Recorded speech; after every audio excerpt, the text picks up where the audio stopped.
Chapter 76. Xia Chen looked at Mr. Tu and said, "Come and touch me and see if you can imitate me."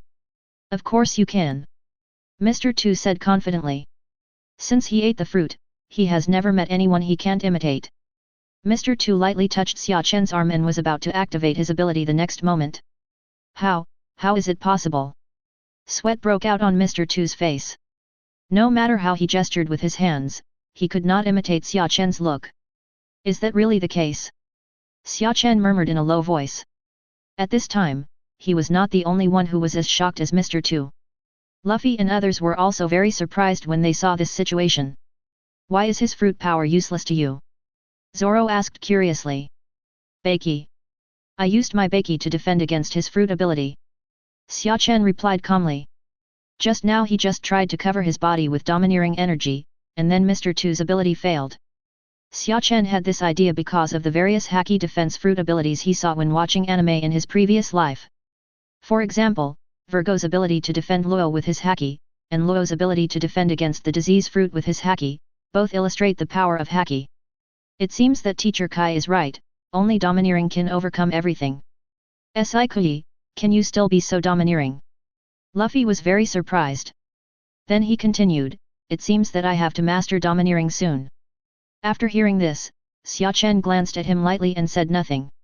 During this period of training, Luffy was just a step away from mastering the weapon color.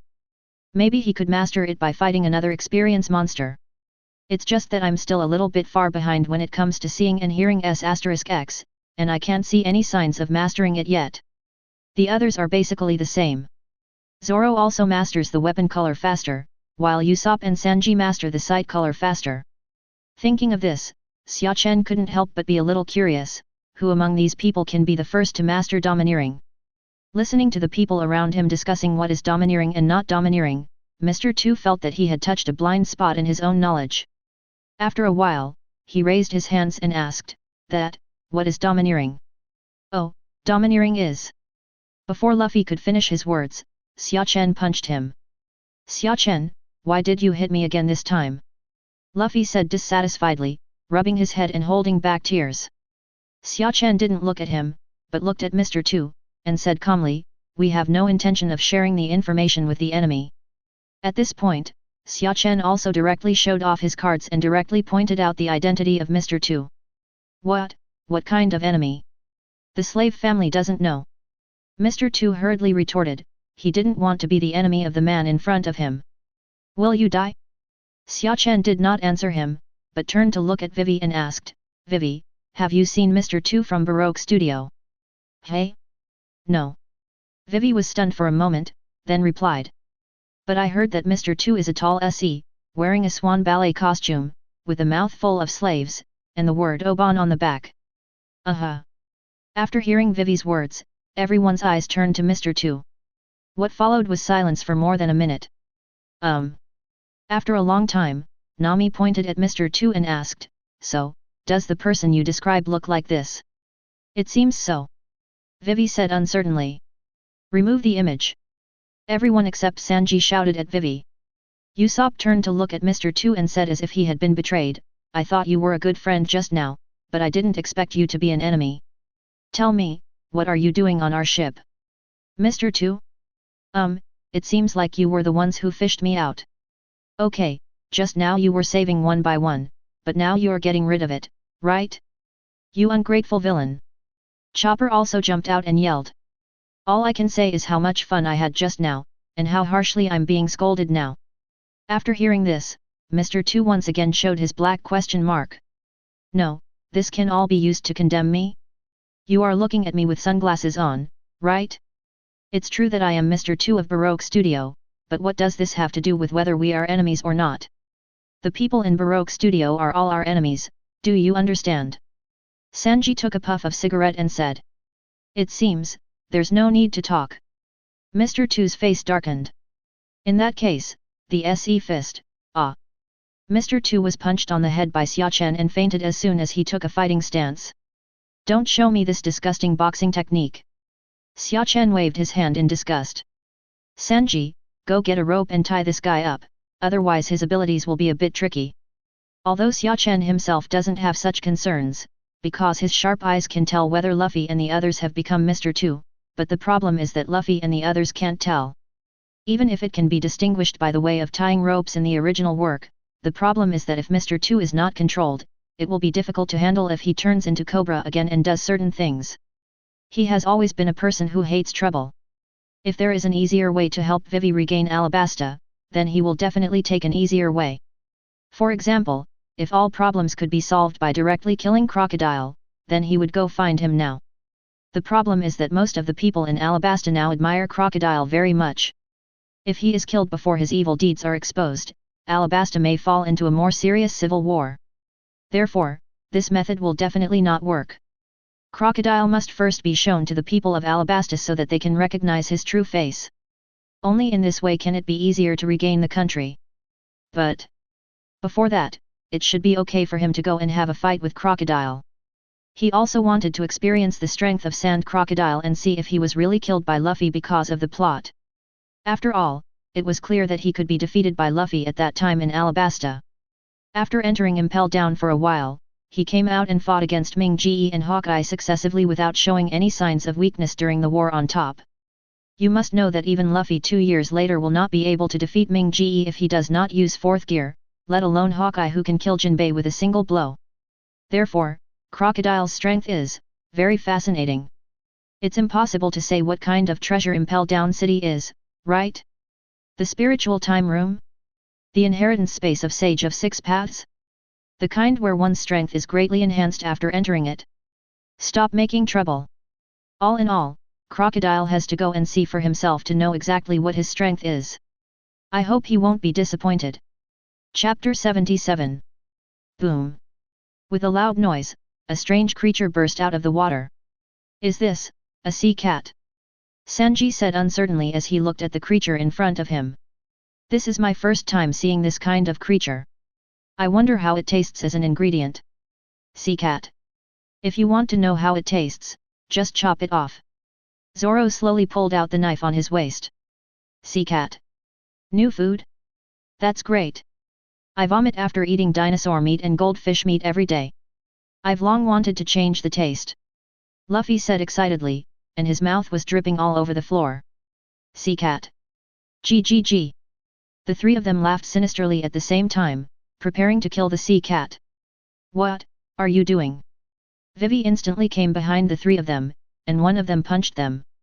Then he said angrily, really, sea cats are regarded as sacred symbols here in Alabasta.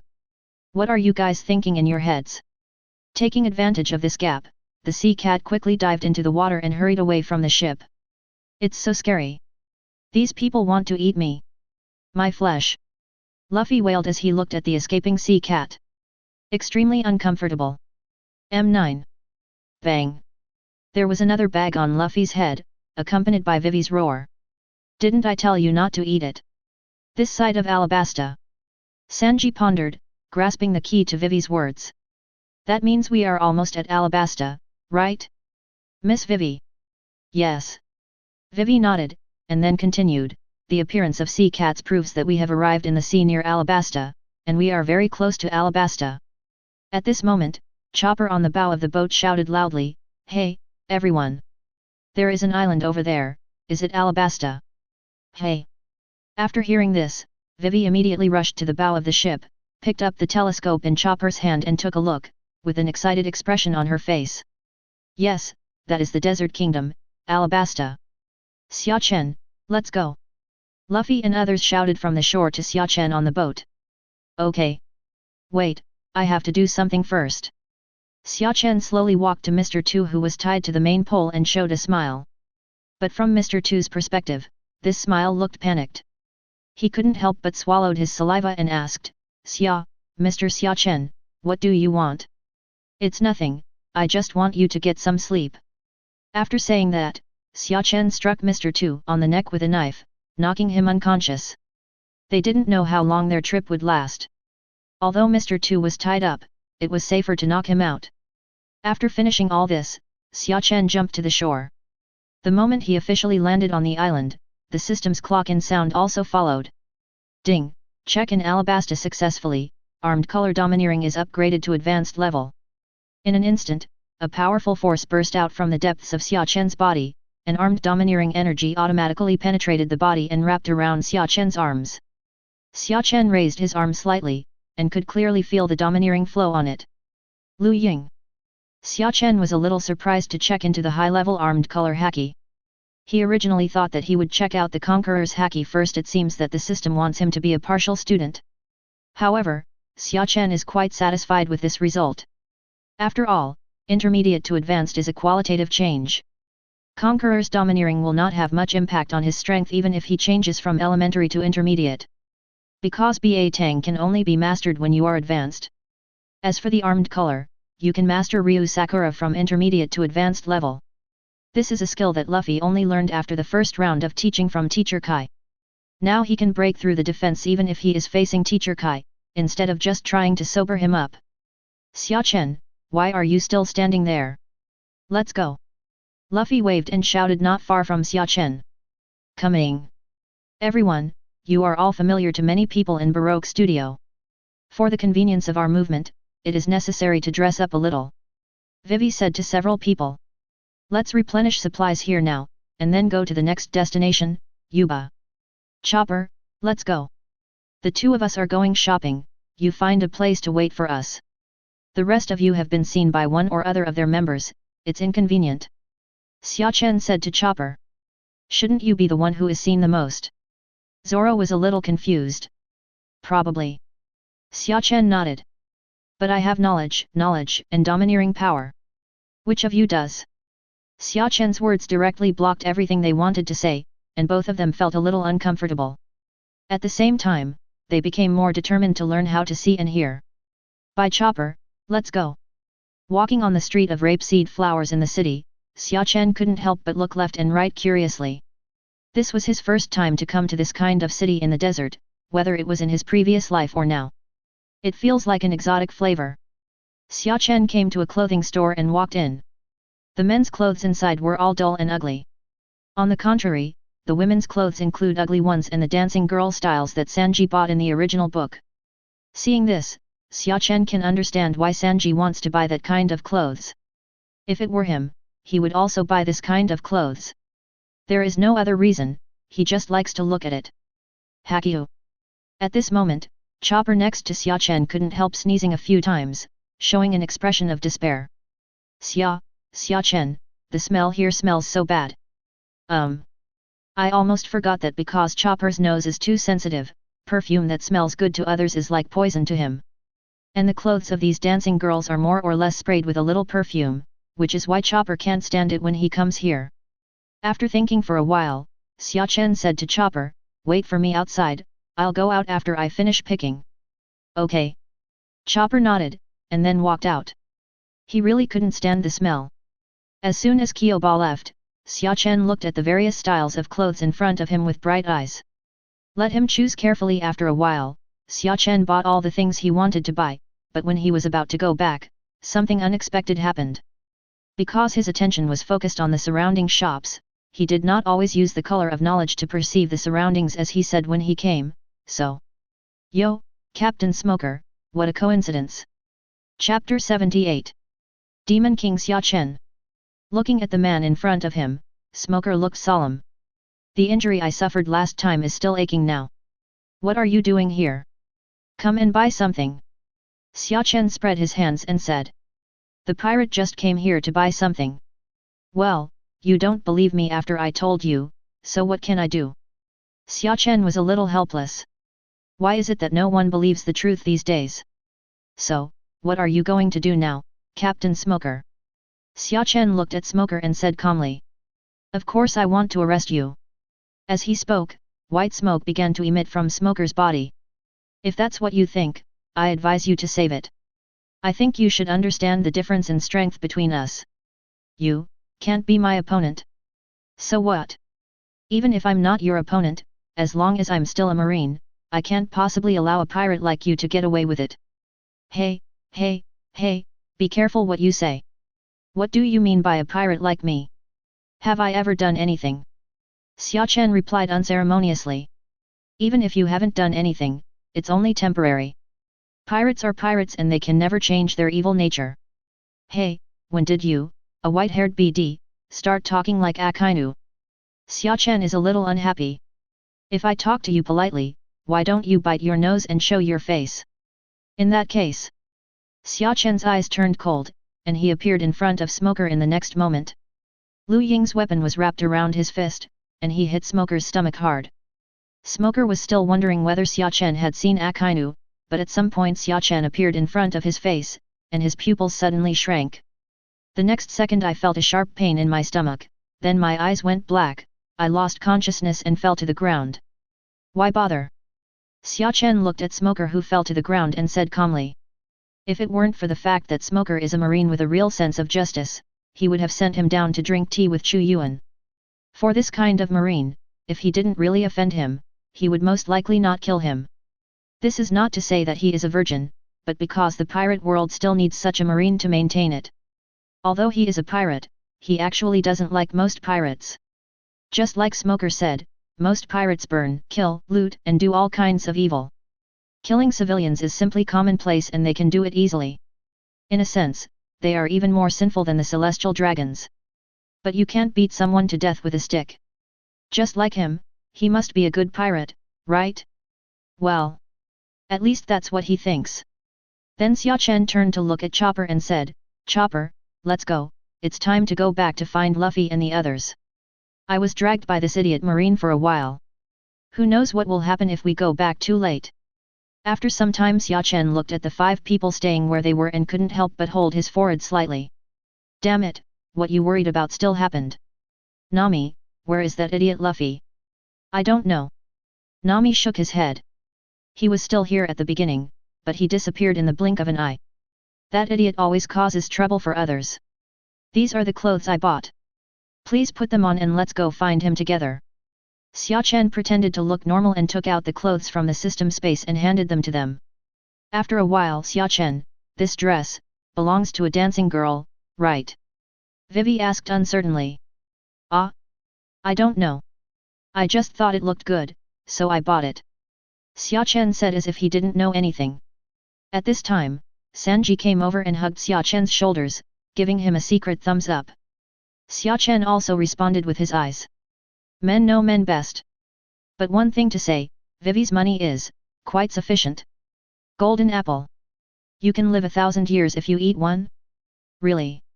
Chopper and Usopp asked in shock as they looked at the golden apples in the hands of the merchant in front of them. Of course it's true. You two are so sincere.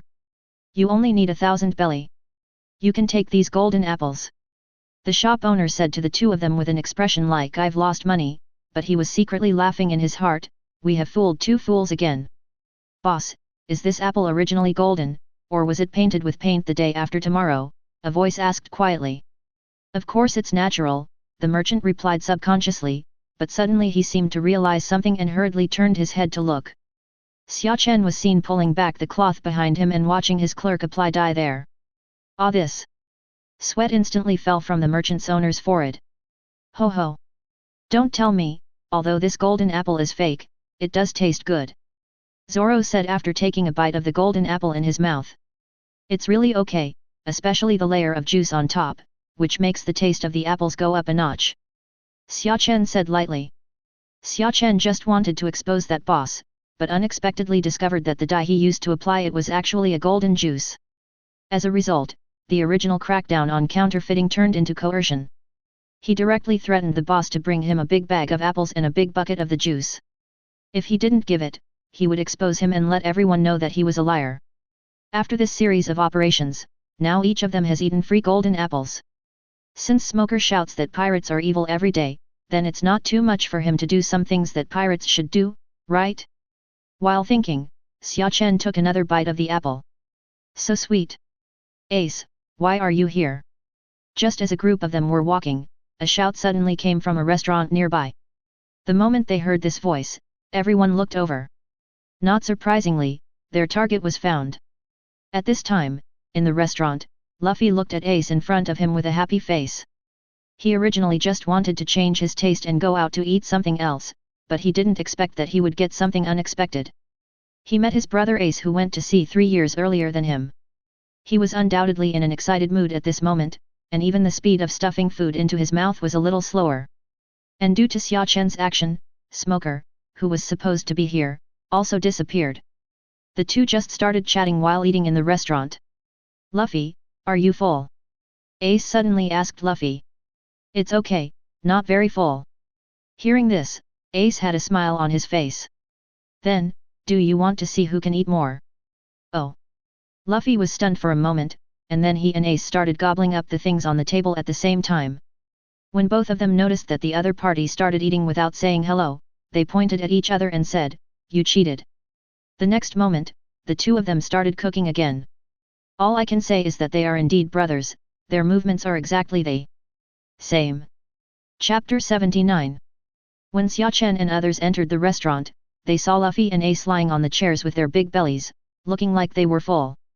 Ace turned to look at Luffy and smiled, Luffy, I won." Luffy's face was full of reluctance. "Damn it, hiccup, I lost again." "Ha ha ha, Luffy, if you want to beat me, you have to practice more." Hiccup Ace. Xia Chen whispered softly, his eyes falling on Ace. It was hard to let go of the anger in his previous life, but now he was sitting in front of him alive and being reasonable. Xia Chen was a little excited. Ace has always been a character he likes very much, but unfortunately he was killed by Akainu to save Luffy in the battle at the top. At that time, like countless Haimai, he covered his quilt and burst into tears. "It's great to see Ace alive now." Xia Chen didn't hesitate, walked over and grabbed Luffy's mouth. "Luffy, can you explain why you are here?" "Well, I want to change the taste," Luffy said guiltily, touching his fingers lightly. "Then why didn't you tell us?" Sanji also asked.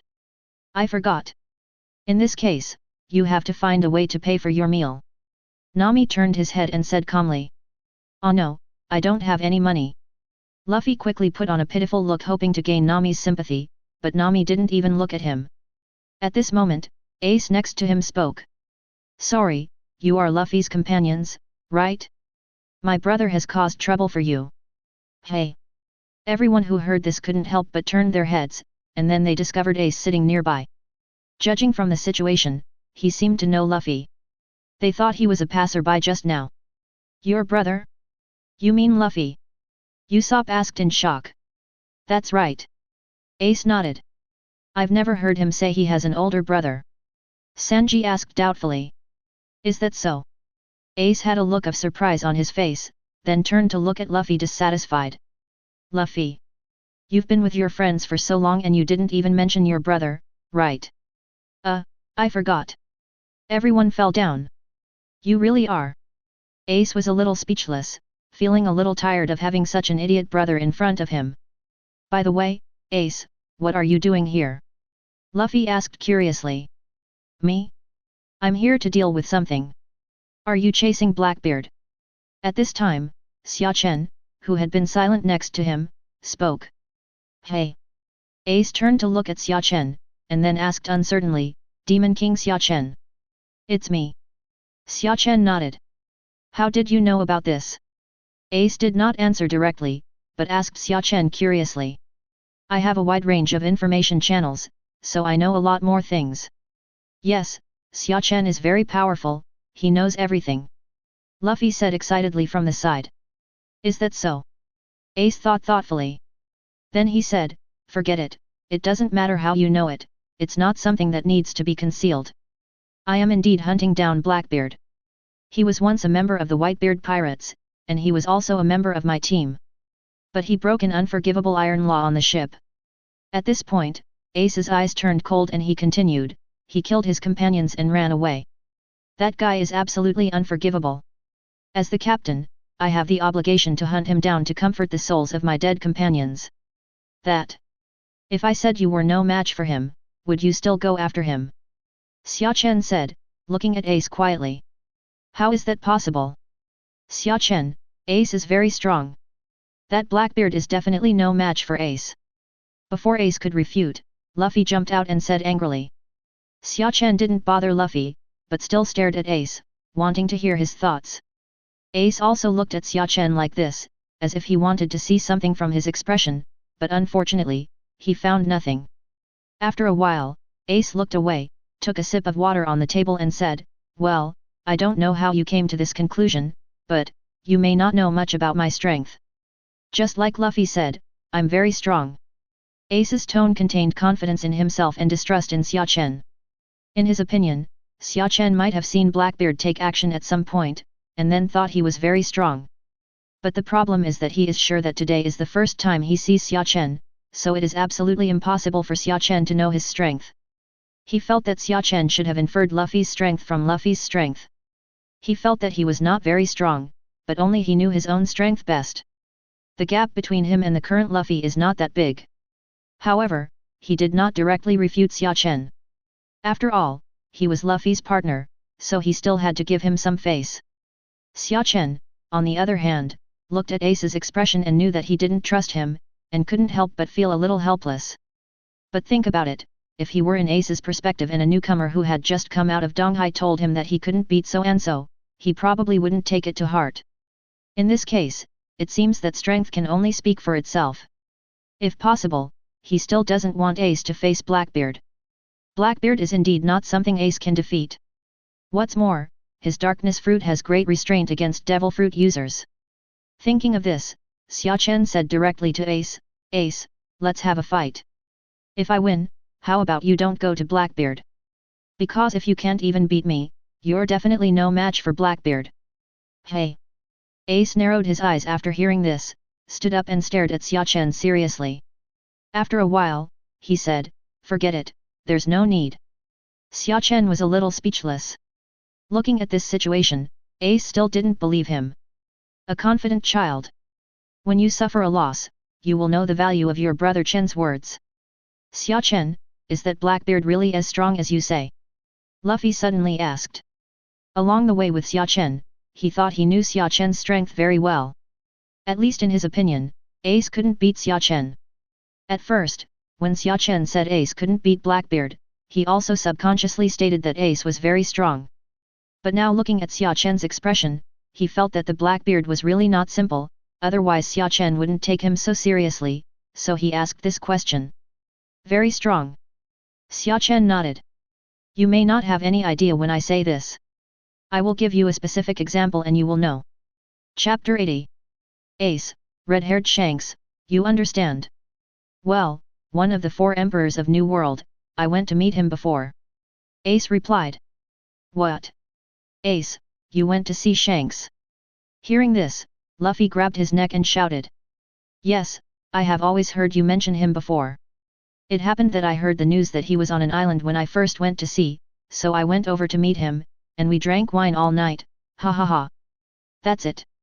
Luffy showed a happy smile on his face, took off the hat on his head and put it in his hands, thinking to himself, Shanks, I will definitely become One Piece.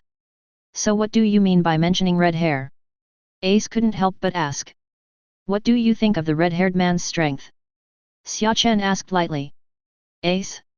Upon hearing this, Ace couldn't help but look at Xia Chen as if he were looking at a fool, then rolled his eyes and said, the red-haired one is one of the 4 emperors, a pirate of the same class as my father.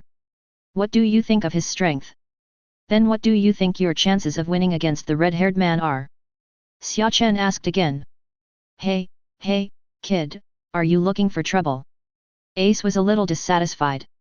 Although he said he was confident in himself, he was not arrogant enough to think that he could compete with the red-haired man.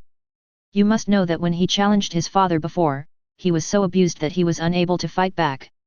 Although he thinks that his father is the strongest, even the red-haired one is not as good as him, but they are also 4 emperors after all, and the most he can fight against them is the older little Karami. So, do you know where the injury on the red-haired face came from? Xia Chen asked again. No, how could I?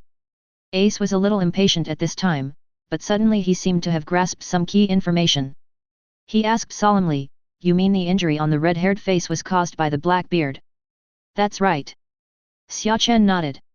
Upon hearing this, the look on Ace's face instantly became serious, and he was no longer as relaxed as before. He didn't ask why Xia Chen knew the news, and there was no need for Xia Chen to lie to him. The news that the injury on the red-haired face was caused by Blackbeard really made him a little unsure. If it were him, he wouldn't have the confidence to leave the same scar on the red hair. Ace was silent for a long time and didn't speak for a long time. After a while, he looked at Xia Chen and said, "Thank you for providing this information, I will think about it carefully." Xia Chen took a deep look at Ace and said nothing more. He's already said what needs to be said, and if Ace still doesn't listen, there's nothing he can do. Smoking man. Suddenly, Luffy's roar attracted Xia Chen's attention. The smoking man? Xia Chen is a little confused. Isn't it the only one who can be called the smoking man by Luffy?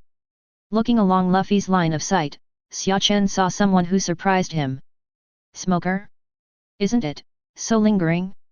I just suffered a blow from his Ryujing haki, and now I can meet him in this small restaurant? It's just that Smoker looked a little embarrassed at this time. Most of his body was leaning on Dusky's body, and there was a faint trace of blood on the corner of his mouth. And he coughed twice from time to time. But even though he looked like this, the cigar in his mouth was still there as always. Xia Chen was really afraid that he would choke himself to death the next time he coughed. At the same time that Xia Chen and others discovered him, Smoker also discovered Xia Chen and others. There was no way, Luffy's voice was too loud.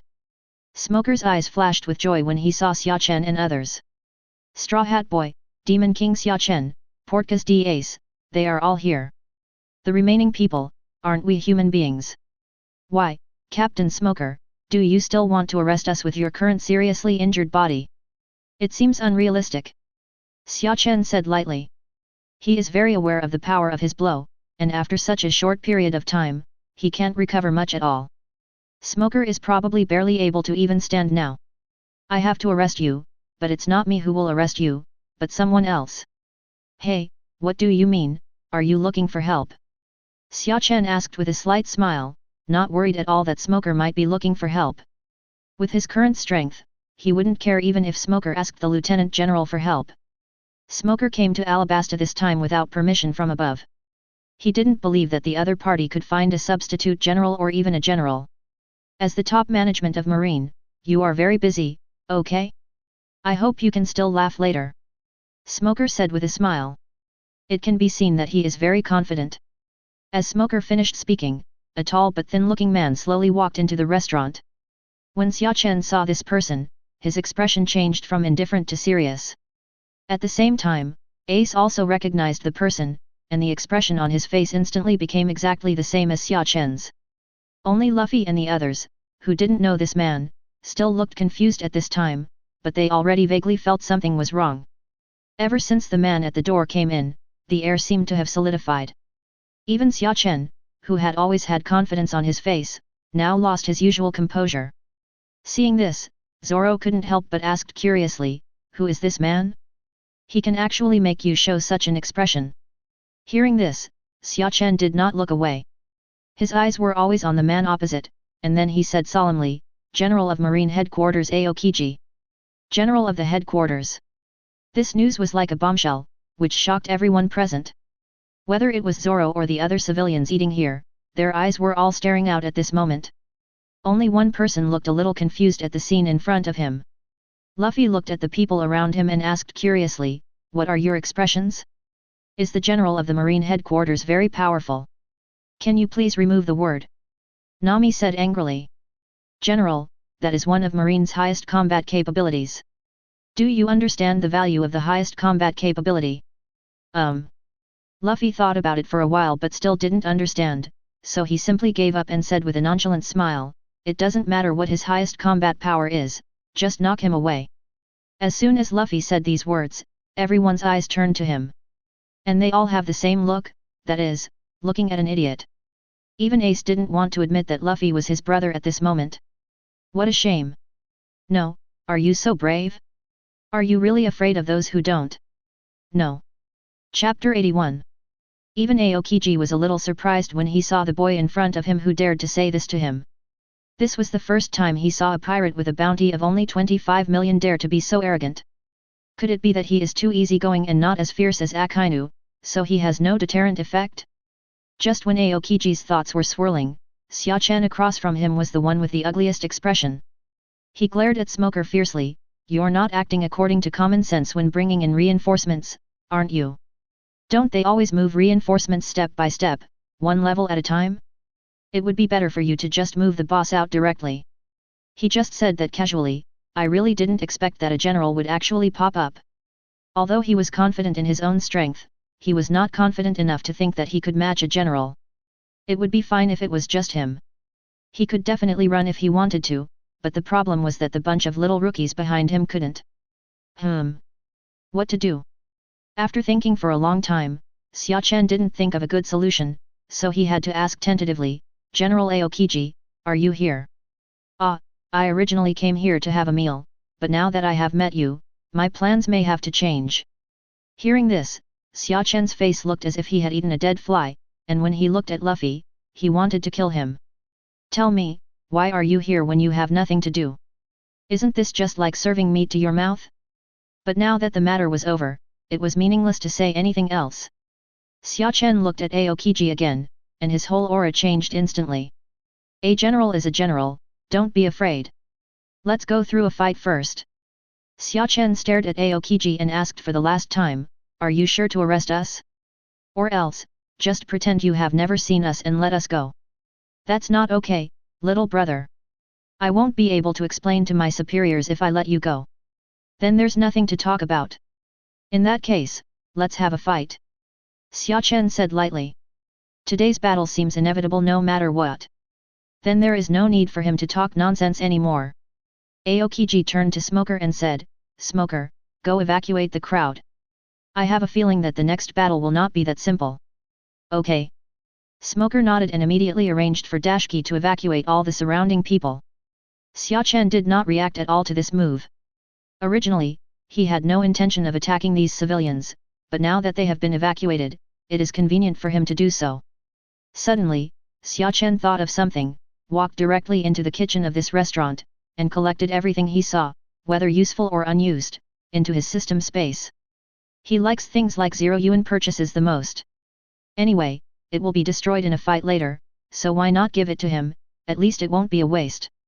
When they came out again, they were the only ones left outside and Aokiji on the opposite side.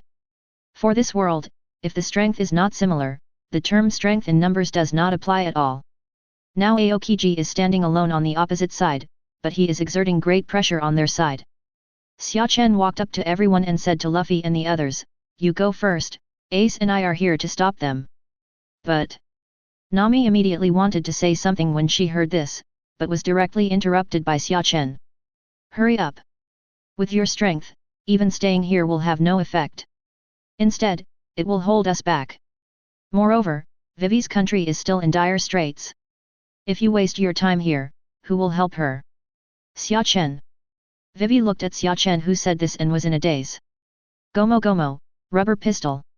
Just when Xia Chen was about to explain something, he heard a familiar voice. In an instant, Xia Chen had an unpleasant thought in his heart. Immediately turned around to look. And the fact was just as he thought, Luffy was punching Aokiji at this time. 0-0, in an instant, the expressions on everyone's faces froze. What they just said about their feelings was all nonsense. Luffy, this idiot, really couldn't understand human language. Allah, little brother, don't be so grumpy. Aokiji looked at Luffy in front of him and said calmly. With a thought, the ice instantly invaded Luffy's arm, and had a tendency to spread to his entire body. Seeing this scene, Xia Chen narrowed his eyes, appeared next to them in an instant, and kicked Aokiji. Aokiji was kicked away and flew backwards quickly, smashing through several houses before stopping. Ah! My hands, my body! A pig's cry came, making Xia Chen feel a little helpless. Turning his head to look at Luffy, he saw him lying on the ground covering his half-frozen body and screaming at the top of his lungs. Seeing this situation, Xia Chen was immediately furious. He even told you to run away. You have to go up and test his level, right? Let me help Luffy bake this ice. Ace came over and said. Don't bother. Xia Chen said calmly. Then he grabbed Luffy's arm with one hand, and wrapped his armed haki around it. With a slight shock, the ice on Luffy's body began to crack inch by inch, turning into countless broken ice and falling to the ground. That's right, Xia Chen is using Lu Ying's haki. Relying on the flow of haki, Xia Chen can easily do this without hurting Luffy. Hey, the ice is gone. Luffy jumped up and moved his body vigorously, and said happily. Let's see if you dare to be so reckless again. Xia Chen cursed angrily. Then he said again, as you can see, your attacks are completely useless against him. Hurry up and escape with them. Okay, I get it. Luffy nodded. Due to the experience of being frozen just now, he is still frightened and has no idea of fighting Aokiji. I said, can I let you go? Aokiji's calm voice came, and he looked at them intently. Then with a thought, the ice spread rapidly around him with him as the center. Everything he passed by was instantly frozen. At this time, Ace jumped out and shouted, "Wall of fire!" As soon as he finished speaking, Ace created a huge wall of fire, blocking the incoming ice. Let's go! Everyone who heard the shout again did not hesitate at all and ran back. Just like Xia Chen said, staying here now is a burden and they can't help at all. They said I would be in trouble if you left. Aokiji said calmly. Then he jumped directly into the sky. The cold air gathered in his hands and was aimed at Luffy and others who were escaping. Just when he was about to take action, a black fist dilated in his pupils, and then knocked him away again. I also said, we will stop you. A faint voice came, and Xia Chen was seen turning into a demonic form at some point, staring coldly at Aokiji below in the sky. Chapter 82. After a while, Xia Chen fell back to the ground. Ace came over and looked at him in surprise and said, I didn't expect you to be so strong. When he saw Xia Chen's 300 million bounty before, he did think that this person had some strength, but not very strong, but now it seems that this is not the case. Xia Chen did not answer this question, but asked him instead, are you afraid of facing General Marine? Are you kidding me? I'm a member of the Whitebeard Pirates, the strongest pirate group in the world. Not to mention a mere Marine Admiral, even a Marine Fleet Admiral, I won't panic at all, okay? Oh? Really? That's good, otherwise I'd be really afraid that you'd get hit and run away. You guys are looking for a fight, aren't you? Ace looked at him angrily. If we can escape this time, we can have a fight. Xia Chen replied calmly. Ha ha ha. Well, it's settled. Ace laughed. You two little guys are very energetic. Aokiji slowly walked out of the smoke, the previous laziness on his face was gone, replaced by a serious look. Aokiji glanced at the two of them first, then focused on Xia Chen, and said with a little solemnity in his eyes, boy, your understanding of armed domineering is very high. It can actually achieve the effect of internal destruction. Internal sabotage. Ace glanced at Xia Chen in surprise. If Aokiji didn't tell him, he wouldn't know it yet. Even he hasn't mastered this skill yet. And your haki is stronger than most of our Marine Lieutenant Generals. I'm very curious how you can cultivate your haki to this level at this age. Maybe it's talent. Xia Chen replied casually. But unexpectedly, Aokiji nodded in agreement and said, there should be no other explanation except talent. In this case, it seems that I have to take you down no matter what, otherwise we, Marine, will have trouble sleeping and eating because you are such a talented pirate. If you can do it, then try it. Xia Chen said, and then the iron rod appeared in his hand instantly. Aokiji raised his arms upwards, and gradually turned into ice cubes facing them as he raised them. Ice cube. Violent pheasant mouth. In an instant, a huge ice bird stretched out from Aokiji's hand, and then rushed towards them at great speed. Xia Chen picked up the iron rod and was about to smash the ice bird into pieces when Ace stood in front of him. Let me. Mirror fire flame. A large amount of flames instantly shot out from Ace's arms and collided with Aokiji's violent pheasant mouth. After continuing to fight against each other for a period of time, the moves of the two people disappeared. Aokiji looked at Ace and murmured, is he the captain of Whitebeard's 2nd Division? He is also a difficult person to deal with. Xia Chen clenched the stick in his hand, and his armed domineering energy instantly wrapped around it. Ace, come on! After the words fell, Xia Chen rushed out instantly. At the same time, Ace was not to be outdone and also rushed towards Aokiji. Looking at the two people rushing towards him, Aokiji's expression did not change at all. He placed one hand across his chest and opened his lips lightly. Ice skates. Aokiji raised the ice blade in his hand and faced Xia Chen's stick. The moment the two came into contact, a powerful wave spread from the place where the two met to the surroundings. Several huge cracks appeared in the surrounding houses in the aftermath. At this time, Ace had already rushed in front of the two of them and shouted loudly, Xia Chen, get out of the way. Xia Chen, who heard Ace's voice, didn't hesitate at all and hurriedly stepped aside. As soon as Xia Chen got out of the way, he heard Ace's voice. Sacred Fire Shiranui. 2 huge flame spears hit Aokiji directly, and the powerful impact pushed his body back, collapsing an unknown number of houses along the way. What should I say? This move of mine is quite powerful, isn't it? Ace came over and said happily. It's indeed quite big, but it's probably useless. Xia Chen replied calmly. Sure enough, in less than a second, Aokiji turned into ice again and appeared in front of them. There were no signs of injury at all. Seeing this scene, Xia Chen also shook his head. It would be troublesome to fight against such a Logia opponent with top knowledge and skills. That part of the body has been elementalized before the attack even arrives, so even if they have domineering power, they can't hit them. It seems that it is still unexpected. Just when Xia Chen was still thinking about how to break the situation, Aokiji's faint voice came. Don't be distracted, frozen time capsule. 2 cold air projectiles were shot from Aokiji's hands and flew toward them at high speed. Xia Chen and Ace flew into the sky together without any hesitation. Bang! The moment the cold air projectile hit the ground, an extremely strong cold air emitted from it, freezing everything around it. Meteor. Fire ring. Fire pillar. The 3 of them fought fiercely together again. After some time, Ace and Xia Chen gasped for air together. During the period just now, they didn't hold back at all, using various big moves in turn. So now even with their monster-like physical strength, they can't help but feel a little tired. Moreover, they had already lost some glory at this time.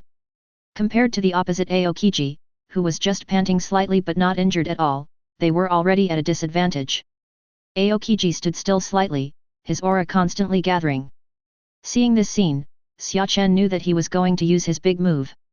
He quickly made a defensive posture and stared at Aokiji.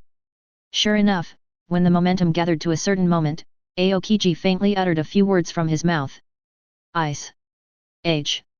In an instant, Xia Chen felt an extreme sense of danger and immediately wanted to escape from this place. But Aokiji's move was not only extremely powerful, but also extremely fast. By the time he reacted and wanted to escape, it was already too late. His lower body had turned into an ice sculpture, as did Ace next to him. Even though he was already trying hard to release his fire, he was still swallowed bit by the ice. After a while, 2 lifelike ice sculptures appeared in front of Aokiji. At this time, Xia Chen, who was in the ice sculpture, found that although he could not move, his consciousness still existed due to his own strength. After trying a little bit to struggle, Xia Chen found that it was of no use. This ice is not the kind that Aokiji uses to freeze Ming-ji. This is ice created by Aokiji's ultimate secret, Ice Age. In terms of intensity, he didn't know how much stronger it was, and at this time, there was still an extremely strong cold air that was constantly intruding into his body, making his body stiffer and stiffer, and thus losing his ability to move. Aokiji slowly walked up to the 2 ice sculptures and said softly, "It's really going to take some tricks to deal with you two. But now, everything is over." Aokiji took out the phone bug from his pocket and didn't know why it wasn't damaged in the fierce battle just now. Just when he was about to notify Smoker to come over and clean up the mess, a faint voice sounded in his ears. Zhang Sanchi. Yinaraku. Chapter 83. A stick suddenly appeared above Aokiji's head, causing his pupils to shrink suddenly. At this time, it was too late for him to transform into elements again, so he could only wrap his arms with armed colors and cross them across his head. Bang! There was a dull sound, and the ground where Aokiji was standing cracked like a spider web with him as the center. The entire ground was dented by more than 1 meter under the impact of this blow. Cough. Aokiji couldn't help coughing, and a trace of blood flowed from the corner of his mouth. He looked at Xia Chen above his head with a puzzled face. "Aren't you frozen? Who told you that I was frozen? Use your sense of perception to better understand what is in the ice cubes." Hey! Aokiji was slightly stunned when he heard this, and couldn't help but release his sense of knowledge and move towards the frozen Xia Chen. After a few breaths, a look of astonishment appeared on his face. "Are you, a clone?" From his careful perception, Xia Chen in the ice cube had a strange aura. If he had to describe it, it would be that it lacked the aura of life. But this detail cannot be discovered without careful perception, which is why he didn't notice it just now. Bingo, that's right. Xia Chen snapped his fingers, and then Xia Chen in the ice began to disappear, and then appeared next to him in an instant. Xia Chen can directly recall and summon his own clone, and even if the clone is fatally injured, he only needs to withdraw it and release it again to be in full condition. This is why Xia Chen thought it was a magical skill when he saw it. The only problem is that each time you summon a clone, you need to consume a certain amount of physical energy, and the summoned clone is also summoned according to his current state. Is this the power of your devil fruit? What kind of fruit is this? It's the devil fruit's ability. As for the devil fruit, it's not convenient to reveal it. Xia Chen replied calmly. He will explain all the abilities that appear on him as devil fruit abilities, otherwise it would be impossible to explain them clearly. Then Portka's ace is also a doppelganger. Oh, that's not true, he was really frozen. As he said this, Xia Chen walked up to Ace's ice sculpture, wrapped around Shangliu Ying and punched the ice sculpture in front of him with a domineering punch. There is no way, this ice is relatively hard, you have to use some force. Xia Chen punched it several times in succession. When the first few punches were thrown, the ice sculpture did not change at all, and not even the ice chips were knocked off. And when Xia Chen punched out his last punch, the entire ice sculpture instantly collapsed, revealing Ace inside. Seeing this, Xia Chen couldn't help but feel a little lucky. Fortunately, he got the high-level armed color haki this time and mastered Lu Ying. Otherwise, he really wouldn't be able to do anything with this ice. After coming out, Ace moved his hands and feet. Although he was not frozen for a long time, the biting cold air at that moment still made him feel a little uncomfortable. Ace leaned close to Xia Chen's ear and whispered to him, Luffy and the others have almost escaped now. I think we can just run away depending on the situation. We can't beat him. Ace still has a clear understanding of his own strength. If he can stop a general in a short time, he can indeed do it. But if you think about it for a long time, it is definitely impossible, so Ace already has the idea of running away, otherwise he will not be able to run if he runs out of energy later. Hey, can you discuss this in front of me so openly? Aokiji said dissatisfied. Hey.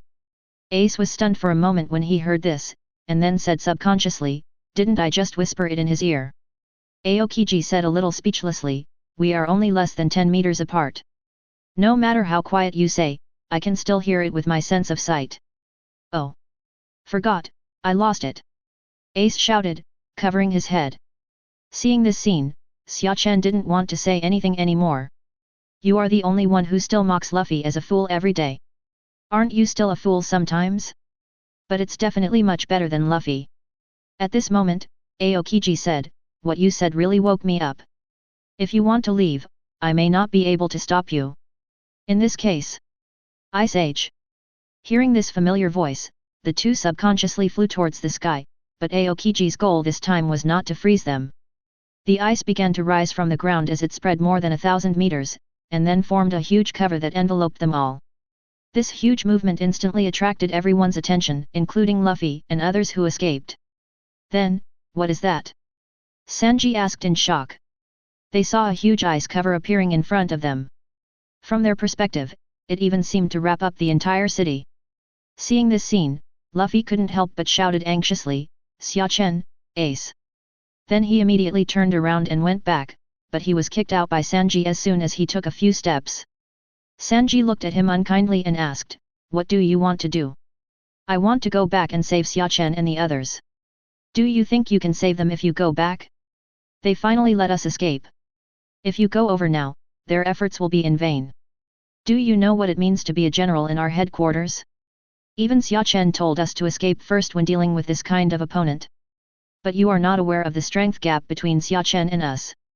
If you go back, you will definitely die. Sanji said everything he wanted to say and scolded Luffy. If possible, do they want to leave Xia Chen and escape first? It was because they knew that they were a burden to Xia Chen that they decided to leave without adding any burden to Xia Chen. After listening to Sanji's words, Luffy sat there in silence for a long time. After a while, he stood up and said, let's get on the boat and run. At this time, Xia Chen is here. Xia Chen and Ace both had puzzled expressions on their faces. Looking at the outside from their perspective at this time, it looked like a mosaic. Even the sun in the sky felt like a light bulb in their eyes. Seeing this scene, Xia Chen couldn't help but darken his face and looked at Ace unkindly. It's all his fault for speaking so loudly, otherwise Aokiji wouldn't have built such a big ice shield to prevent them from escaping. Feeling Xia Chen's gaze, Ace turned his head away embarrassedly. This wave is indeed his problem. But now it's useless to talk about this. How to escape is the problem. And now there is a problem before them, that is, because they are in this huge ice cover, the air cannot penetrate at all. So in other words, if you use more oxygen, you will need less oxygen. Speaking of this, Xia Chen always felt that something had been forgotten by him. What is it? Xia Chen thought hard and didn't react suddenly until he felt the heat coming from his side. He shouted hurriedly, "No! Great flame ring! Fire Emperor!" Chapter 84. In an instant, Ace created a huge fireball and threw it towards the ice cover. Boom! The moment the fireball came into contact with the ice, it first made a huge explosion sound, and then made a sizzling sound of the ice melting. When all the movement fell silent, the three people present felt like they had breathed a sigh of relief. And all this is because Ace's fireball just consumed a lot of oxygen, and the most important thing is that the ice cover has not been broken yet. At this time, Ace's eyes almost popped out when he looked at the gap in the ice cover, which was more than a few hundred meters deep. Then he asked Aokiji with an ugly face, "How thick is your ice cover?" "It's not very thick, just 2,000 meters. Aokiji replied calmly. 2,000 meters. Ace felt bad after hearing this. As for that, is it necessary? When Xia Chen heard this, he couldn't help but twitch the corner of his mouth. He was afraid that they would run away. If you trap us here like this, you will also be troubled by oxygen. Why bother? Why don't we go out and fight? Ace suddenly said to Aokiji. He really couldn't use it here. Any skill will consume a lot of oxygen, which is ridiculous. You are indeed right about this, but compared to you, I will be much less troubled. Life returned. As Aokiji finished speaking, his body began to change slightly, and his entire body swelled a little more than before. Then he looked at Xia Chen and the two of them and said lightly, I have the skill of returning life and can control various parts of my body at will, so I can reduce my need for oxygen to an extremely low level. Now, do you still think that I am the same as you? Hearing this, Ace's face darkened again, and then said to Xia Chen, the current situation is very unfavorable to us. The problem of oxygen is... Before Ace finished speaking, he saw that Xia Chen's body had also changed, and his body expanded a little like Aokiji. Number degree. You, what is this? Return your life. Xia Chen replied calmly. Ace. Why do you two know this skill? Are you two working together? I was the only one who was affected by the CO authorship. Ace's heart was extremely unbalanced at this time, and among the three people present, he was the only one who had turned into a little loser. Aokiji on the opposite side was very shocked when he looked at Xia Chen and couldn't help but said, I just saw you know the 6 styles of marine and I want to ask, why do you know the 6 styles of marine? And you can even master the return of life. Don't you know that? I'm extremely talented. Isn't it normal to be able to do 6 postures? Aokiji's eyes turned cold when he heard this. In this case, I can only ask you after I capture you in Push City. Yo, General Aokiji, I haven't even written my horoscope yet. Don't jump to conclusions so quickly. It's not up to you to decide whether you can catch me or not. After saying that, Xia Chen turned to look at Ace and said, wait a minute and I'll help you break through this ice block. Then you run away and I'll help you stop him. Can you do that? How will you escape later? You don't have to worry about how I escape. Between 2 people, the stronger one will always stay and support me, don't you think? You. Ace was about to get angry, but he didn't know what to say. During this period of fighting, he really saw that Xia Chen was stronger than him. Not only that, he also has many more strange methods than him. Unlike him, he can do nothing but set fires. Thinking of this, Ace felt dissatisfied with his Xiao fruit for the first time, and an inexplicable sentence appeared in his mind. No dogs will eat the Xiao fruit. After thinking for a moment, Ace nodded and agreed to the plan. Seeing this situation, Xia Chen summoned a clone to stand side by side with him. Aokiji across from him narrowed his eyes when he saw this situation and became alarmed. He always felt that Xia Chen was going to hold back something big next. Xia Chen smiled slightly, looked at Aokiji and said, don't die with this next move. The 2 Xia Chens stood on both sides respectively, holding sticks in both hands and raising them high, and their momentum continued to gather. Not good. Feeling the power of Xia Chen's move, Aokiji quickly used Xiao to dodge. When the sinking power reached its peak, Xia Chen felt Aokiji's position and struck out the attack. Hi! The extremely powerful combo attack speeds towards Aokiji, much faster than he can move with shaving, and because the coverage area is too large, this move will definitely not be able to be defeated using elementalization. Boom! The attack hit the ice at the back, and the ice continued to shatter under this powerful attack, with countless ice shards flying. Afterwards, a hole was directly blasted out of the 2-kilometer thick ice cover. Walk! Xia Chen narrowed his eyes and immediately shouted. However, just as he was about to run away, a voice rang in his ears. Didn't I tell you that I would be in trouble if you left? When Xia Chen heard this, his pupils shrank instantly, and then he felt a sharp pain in his stomach, and then his whole body flew out instantly. Xia Chen, who was in the air, stepped on moonwalk several times and finally relieved the force. Then before he could recover, an ice blade appeared in front of his eyes and slashed towards him. Xia Chen quickly put the stick across his body and flew backwards again. When Ace saw this situation, he just wanted to come over and help. Xia Chen quickly shouted, "Let's go! I can think of a way on my own." After saying that, Xia Chen's clone dragged Ace and ran away using somersault clouds. In a critical moment, the only option is to give Ace some advantage and let him sit in the clouds. Aokiji did not stop this situation. Now in his opinion, the young man in front of him is the biggest threat. At this age, he actually has such fighting power. The attack just now even injured him, and it was caused by the aftermath when he briefly blocked the attack with an ice wall and then got out of the way. Thinking of that offensive move, Aokiji was still a little frightened. If he was accidentally hit by that move from the front, even he would be seriously injured. So in his current view, Xia Chen in front of him is the biggest threat. All Fire Fist aces have to be moved to the back. Of course, this is without him knowing that Ace is Roger's son. If he knew, it would be impossible to tell. Thinking of this, Aokiji's attacks became more and more fierce, and various attacks continued to hit Xia Chen. At a certain moment, Aokiji seized an opportunity and fired 2 spears towards Xia Chen. Xia Chen couldn't react to this blow and could only cover his body with armor in an attempt to block the blow. But it is a pity that Xia Chen's armament has not been as strong as it was at the beginning of the battle. The ice spear penetrated the domineering energy and inserted into Xia Chen's body, causing countless blood splashes. Xia Chen was also directly knocked away more than 10 meters by the power attached to the ice spear before falling heavily to the ground. Ahem! The moment he landed, Xia Chen spit out a large mouthful of blood. Looking at Aokiji walking towards him slowly, Xia Chen still asked with a smile, even in this situation. Chapter 85. Is this your true strength? Ahem! After saying that, Xia Chen vomited out another mouthful of blood, and at the same time, he felt a heartbreaking pain due to the wound involved. This Aokiji is so ruthless that he kept letting off steam when he beat Luffy in the original work. Is it possible that his old uncle Huang gave you a favor?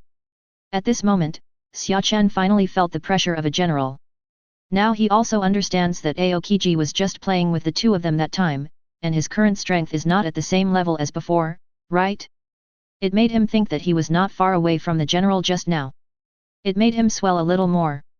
As for now, all I can say is that what was swollen just now has all shrunk back.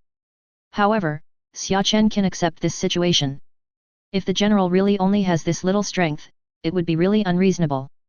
Xia Chen slowly stood up and pulled out the ice spear on his body. Then the injuries on his body recovered quickly at a speed visible to the naked eye. New granulations continued to grow from the wound, and after a while there was no trace of the wound on his body. Only the blood stains could prove that Xia Chen had been seriously injured just now.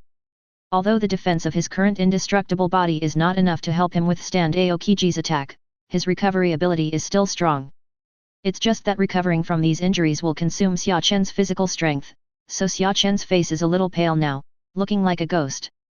Seeing this, Aokiji looked shocked again. Animal type abilities. Although it is a question, it is an affirmative tone. In Aokiji's knowledge, only the animal type can have this effect, and it must be a fantasy beast type.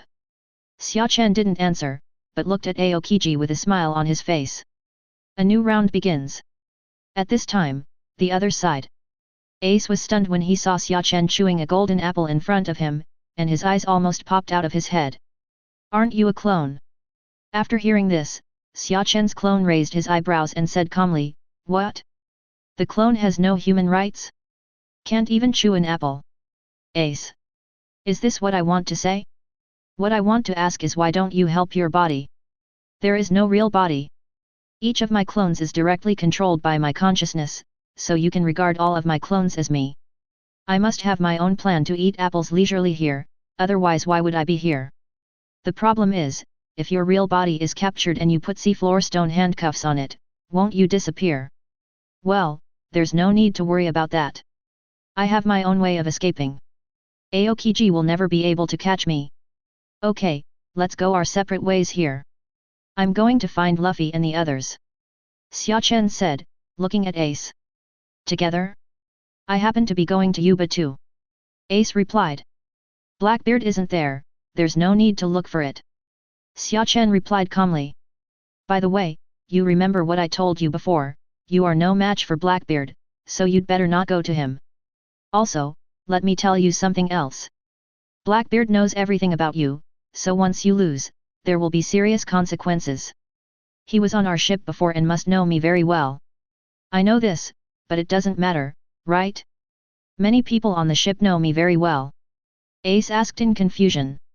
I'm not talking about these things, but... At this point, Xia Chen's eyes narrowed, and then he spoke word by word, your life experience. For a moment, Ace looked at Xia Chen in front of him, his pupils shrinking suddenly, as if he heard something unbelievable.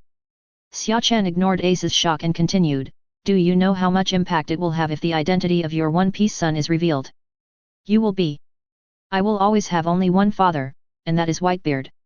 Before Xia Chen finished speaking, Ace suddenly yelled. Seeing Ace's appearance, Xia Chen didn't say anything else, but looked at him quietly, then turned around and left after a while. As Xia Chen walked away, he said, the consequences have been told to you. What you do depends on you. By the way, I'll give you a taste of this too. A golden apple was dumped by Xia Chen to Ace. Eat it, it tastes very good. The most important thing is, if you eat it, you can live for 1,000 years. After saying that, Xia Chen walked forward while whistling. Ace looked at the apple in his hand, then at Xia Chen's back, and suddenly smiled. This guy. The perspective switches back to the city of rapeseed flowers. Bang! A figure flew out like a meteor and landed heavily in the rubble not far away. After a while, the figure struggled to sit up, but did not stand up. His physical strength had reached its limit. Yes, this figure is Xia Chen. Xia Chen coughed a few times and laughed, looking at Aokiji, whose clothes were slightly damaged across from him. It seems I can still cause some trouble to the general. After saying that, Xia Chen lay on the ground. Although he was not injured, he felt that his physical strength was being drained. Aokiji walked over slowly, looked at Xia Chen, who was lying on the ground and was breathing heavily, with a flash of admiration in his eyes, and said, you are very strong, but at your age I am far inferior to you. Really? Ha ha ha. It's such an honor to be praised so highly by a marine general. Well, I want to ask, if you enter Impel Down City, can you give me a better room? Xia Chen said with a faint smile, without any fear of being caught. Well, you have to discuss this with Warring States Fleet Admiral. That's it, that's fine too. Then after you catch me, are you going to catch others? Xia Chen asked again. No. Aokiji shook his head. Just leave the remaining pirates to Smoker. As for you, I happen to be in the nearby waters, so Smoker asked me to stop by and catch you. With you as a big fish, the other pirates are no longer important, otherwise I will be the one in trouble. Aokiji touched his head and said calmly. At this time, he fully demonstrated his lazy justice and did not want to deal with too many troublesome things. It turns out that this cute little Smoker came here to find you. You are really brave. It seems that if you can escape in the future, you will have to take good care of him. Don't worry, you won't have this chance. As he said this, Aokiji took a pair of seafloor stone handcuffs from somewhere and put them on Xia Chen's hands. Xia Chen immediately pretended to be weak. It's just acting, who can't do it? After some time, Smoker brought a group of people here, and then they saw a scene that made them unbelievable. Xia Chen, a pirate, and Aokiji, a marine general, were sitting on a big rock chatting happily. If it weren't for the fact that Xia Chen still had a pair of seafloor stone handcuffs on his hand, they might have thought that Xia Chen had joined marine or Aokiji had joined pirates. Smoker came to Aokiji and asked, General Aokiji, what are you doing? Oh, brother Xia Chen is very interesting to talk to. It's a pleasure to chat with him. Yes, Uncle Aokiji is quite interesting, and the ice water he makes is delicious. Who knows how refreshing it is to drink a glass of ice water in a desert climate. Xia Chen shook the ice cup in the water and said. Everyone. Chapter 86. 2 days later in the desert on the Yuba and Yuan routes, Luffy and his party were trekking hard at this time. So thirsty. Luffy said with his tongue hanging down. Yesterday, after they worked so hard to travel so far to Juba, they learned that the rebel army was no longer there, but had moved to a city called Catalaya. Suddenly, everyone was confused. They were no longer here. So what were they doing these 2 days? Playing? Finally, after discussing for a while, everyone decided to go to Crocodile's base camp and go directly to find trouble with Crocodile. As long as Crocodile is solved, everything will be solved. So now they are on their way to the rainy land again. Under the blazing sun, Usopp couldn't help complaining, Xia Chen's absence is troublesome. Not only is there no food, there is no water, and there are no clouds. I have been really tired, hungry, and thirsty these 2 days. After hearing this, everyone couldn't help but nodded in agreement. They were really not used to it for a while without Xia Chen. By the way, how do you think Xia Chen is doing? Vivi suddenly asked. In an instant, the atmosphere at the scene suddenly sank, and no one spoke. After a while, it was Luffy who spoke first. It will definitely be fine. It's not like you don't know Xia Chen's strength. He is so strong, so he will definitely be fine. But according to what you said, that Marine General is also very strong, and it will be very troublesome for Xia Chen to deal with it. Maybe Xia Chen is resting somewhere after defeating him with Ace.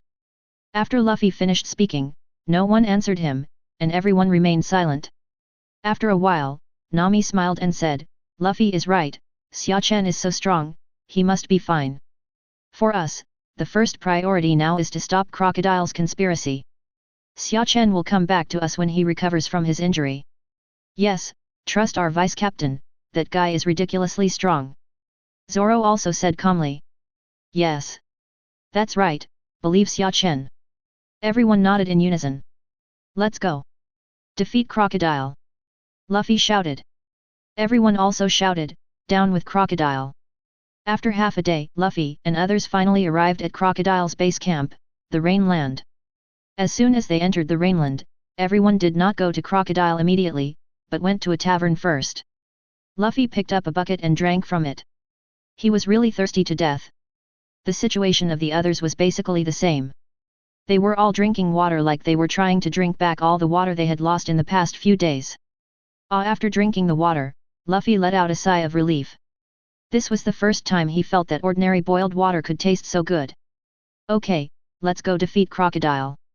After drinking, Luffy stood up and shouted loudly. In an instant, everyone in the entire tavern turned their eyes towards him and stared at him unkindly. After a while, a man stood up and walked slowly towards Luffy, saying as he walked, Who are you? What do you want to do to the hero of our kingdom? The hero of the kingdom? Isn't he a big bad guy? Luffy asked doubtfully. However, his words directly ignited the anger of everyone present. They all stood up and roared, Crocodile is the hero of our kingdom and has saved us countless times from pirates. You are unforgivable. In an instant, all the people rushed towards Luffy, looking like they wanted to eat him alive. Seeing this, Usopp and others next to him immediately tactfully left within 5 meters of Luffy, with expressions on their faces that said we didn't recognize him. Sigma, it's not you. Luffy's eyes widened as he watched the people around him disappear in an instant, but before he could even utter a word of condemnation, a person came to him and hit him hard in the face. Luffy instantly shrank his head to avoid these attacks, but looking at the crowd of people around him, he thought it would be better to run away first. When he ran to the door, he suddenly saw Zoro and others standing there with no concern in his peripheral vision. Instantly, he felt unbalanced. So, Zoro, why are you still standing here? Let's run together. Luffy said this brightly, and then quickly ran outside. However, after hearing Luffy's words, Zoro and the others' expressions instantly changed as if they had eaten something. Then they turned their heads stiffly, and sure enough they saw the crowd staring at them angrily.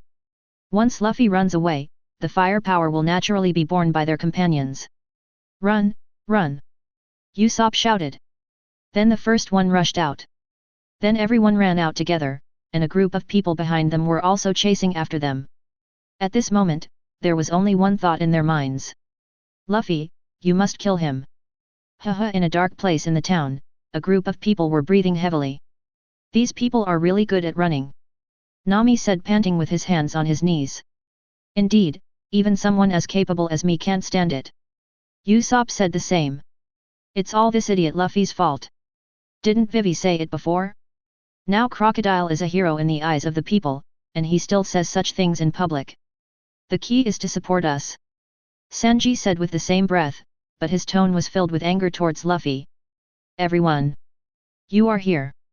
At this time, a voice came from a distance, attracting everyone's attention. When everyone saw this person clearly, sunny smiles appeared on their faces. Yeah, we're here! Bang! Bang! There was a continuous sound of hitting objects, accompanied by someone's screams, which gradually stopped after a minute. I'm so sorry. Luffy bowed to everyone and apologized with a head that was at least 3 times too big. This time, Luffy was outraged. 5 people and a reindeer greeted him vigorously. Using their hands and feet together, they were all a bit weak. After resting for a few minutes, Nami stood up and said, "Let's go to the rain feast and find Crocodile." But she suddenly seemed to think of something, turned to stare at Luffy and said, "Luffy, if you yell on the street again, I think you know what the consequences will be, right?" Seeing Nami's gloomy expression, Luffy's body trembled for a moment and he hurriedly replied, I know. Chapter 87. After a while, everyone finally arrived at the Inn. It looks like a casino, but is actually the headquarters of the Baroque studio. After the previous lessons, everyone was relatively more cautious this time, and they behaved themselves all the way here. The main thing is that Luffy behaves himself, so it's okay. Come on, let's go in. Sanji said after taking a puff of cigarette. As soon as they entered the rain banquet, all kinds of shouting sounds filled their ears. What they saw was countless people shouting around different gambling venues. Where is Crocodile? Usopp asked Vivi in a low voice. I don't know either. Vivi shook her head. Then he said, this is also my first time here. At this time, in a corner of the casino, a woman wearing a hat was saying something to a group of middle-aged men. See that group of people? Invite them to the VIP room. But this is the boss's arrangement. The middle-aged man wanted to say something else, but the woman's words immediately shut him up. He could refute the woman who was the store manager, but he couldn't refute their boss. I know. After saying that, the middle-aged man walked towards Luffy and the others. The woman, Robin, glanced at Luffy and the others again at this time. She breathed a sigh of relief after confirming that the figure that frightened her was not there. Facing him last time was so stressful. It seems that Aokiji really caught him. Robin murmured in a low voice. It didn't take long for the entire Alabasta to receive the news of such an intense battle breaking out in rapeseed flowers. Even Crocodile couldn't help but break into a cold sweat when he learned that Aokiji was here. He didn't feel relieved until he heard that Aokiji left by boat not long after. Afterwards, he also went to rapeseed flowers to see that the entire city was completely destroyed in this battle, and there were traces of ice everywhere. Even after being exposed to the sun for more than a day, the ice has only melted a little. This also made him clearly feel the strength of a general. With his strength, he was definitely no match. At the same time, he also became curious about Xia Chen who could fight Aokiji. When he learned that he was also a member of the Straw Hats and had been defeated by Aokiji, Crocodile even wanted to thank Aokiji. Judging from the intelligence obtained during this period, he already knew that the Straw Hats were very hostile to him and were already on their way to stop his plan. It would have been a headache for him if the Straw Hats had such a powerful fighter, but now it's fine, Aokiji helped him solve this trouble. It seems that I can put in more good words for Aokiji at meetings in the future. Back in time, when Luffy and the others were still wondering where Crocodile was, the middle-aged man walked up to everyone and said to them, our boss is waiting for you in the VIP room over there. Everyone looked where he pointed, and saw a door with a gold frame appearing in front of them, with the 3 letters VIP hanging on it. And there were a bunch of welcome gestures at the door to welcome them in. Hey, so arrogant? Doesn't this mean you are telling us to come here? Zoro raised an eyebrow and said. Crocodile, I'm coming. Luffy shouted and rushed towards the door. This idiot. Sanji couldn't help complaining, holding his forehead. Let's go. Follow Luffy. Zoro ran after Luffy. Then everyone followed behind and walked over.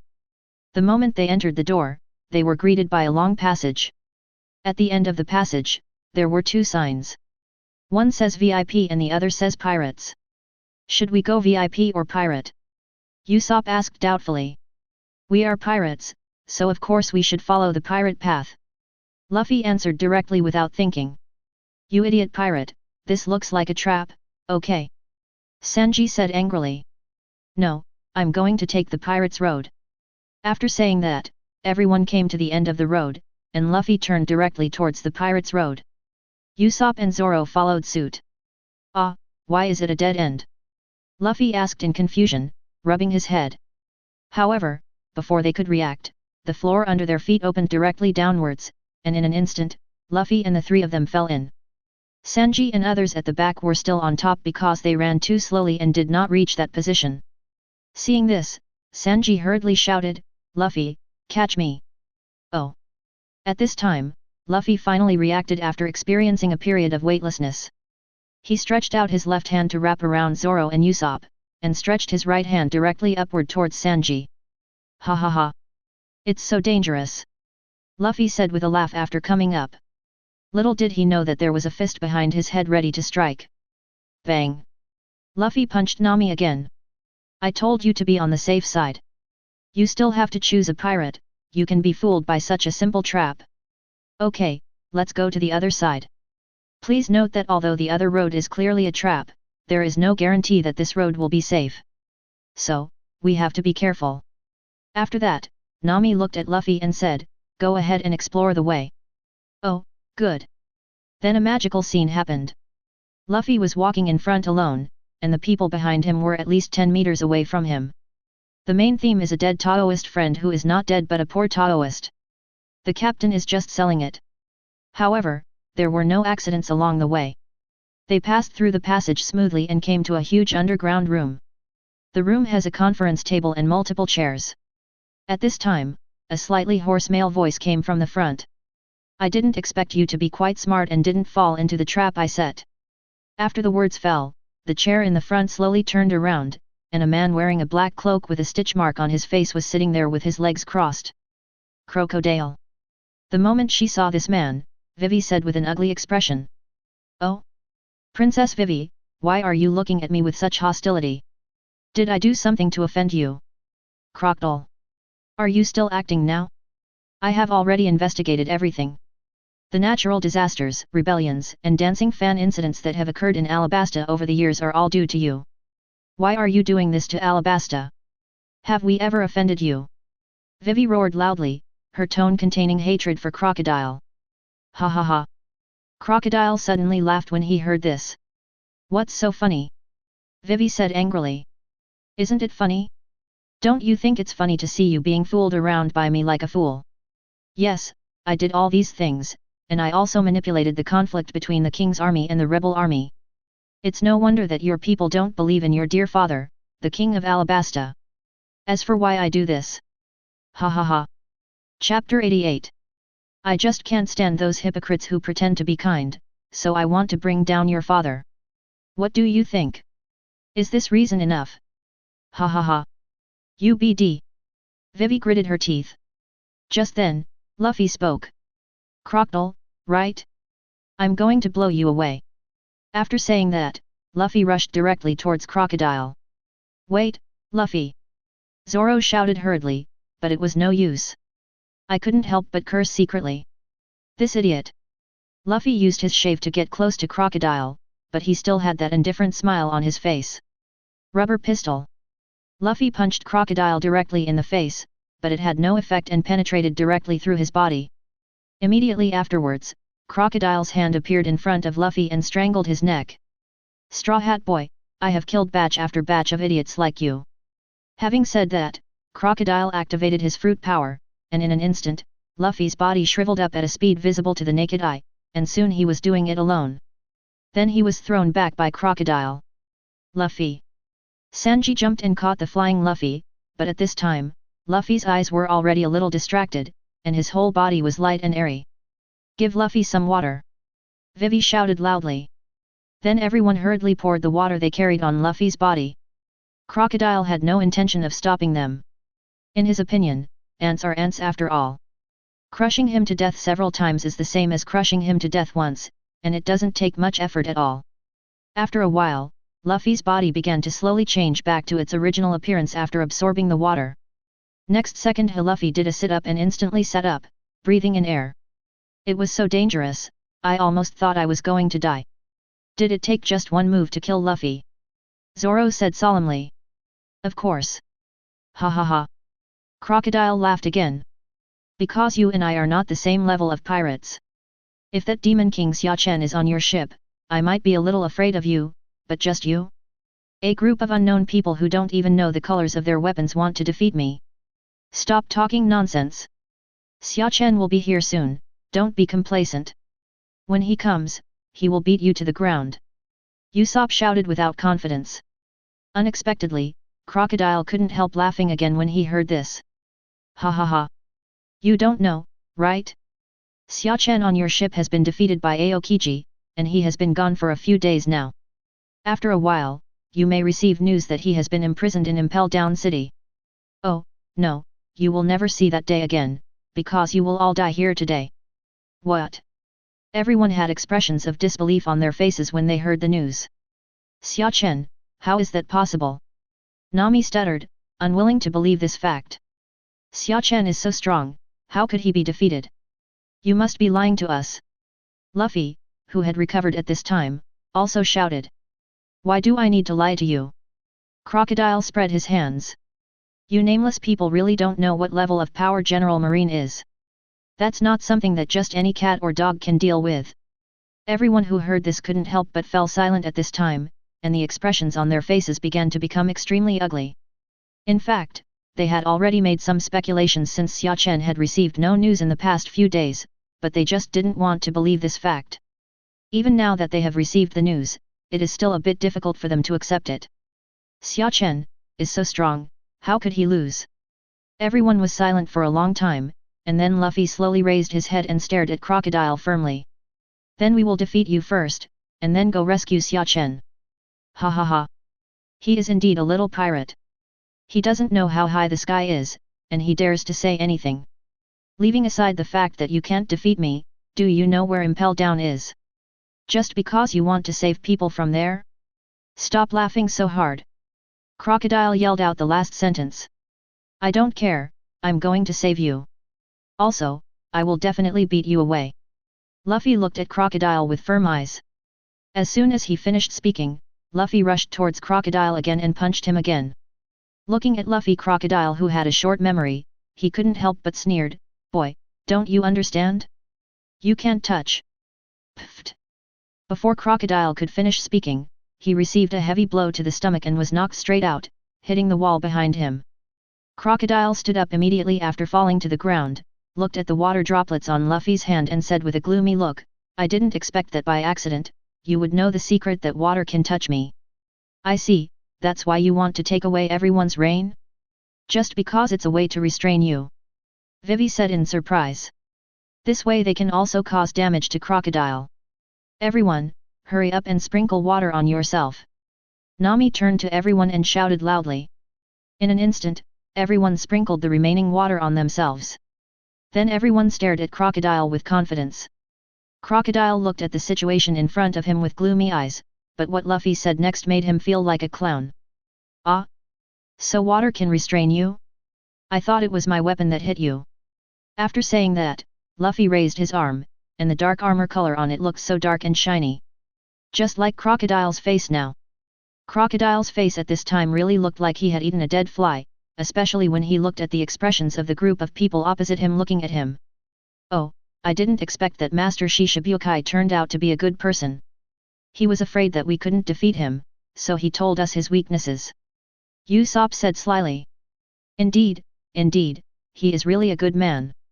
Everyone echoed, their tone full of ridicule for Crocodile. Then everyone looked at Luffy again. Zoro looked at the armed haki in Luffy's hand and said sourly, I didn't expect you to master the armed haki first. Damn it. I'm obviously just a little closer. Ha ha ha, Isn't it normal for me to be stronger as a captain? Luffy came over and happily patted Zoro on the shoulder and said with a smile. It's okay, relax, maybe you will master it naturally someday. I only broke through the critical point after being sucked dry by him just now. When we fight him later, you may be able to master it naturally if you chop him a few times. Hey? That makes sense. Zoro's eyes lit up when he heard this. He pulled out the knife from his waist and stared at Crocodile. At the same time, other people were also staring at him eagerly, looking at an experienced monster. This made him feel very unhappy. A bunch of brats dare to challenge me. You are really looking for death. Desert Diamond Sword. Chapter 89. As Crocodile finished speaking, his hand suddenly moved downward. In an instant, several sand blades attacked Luffy and others. Degree. Everyone was frightened by the incoming sand blade and fled away one after another. However, after crossing them, the sand blade slashed towards the wall behind them. In an instant, the entire wall was divided into two parts. Since this place is in a huge pool, as soon as the wall cracks, countless water pours in. Ha ha ha, you can be buried here as long as you are here. Crocodile laughed first, then his body turned into a burst of sand and flew toward the exit, disappearing from everyone's sight soon after. Run! After some time ahem. It was so dangerous, I almost drowned. Luffy turned over and said with lingering fear. Just now, because Crocodile's sand blade destroyed several walls at the same time, the water poured in at an unknown speed, and soon the entire room was filled.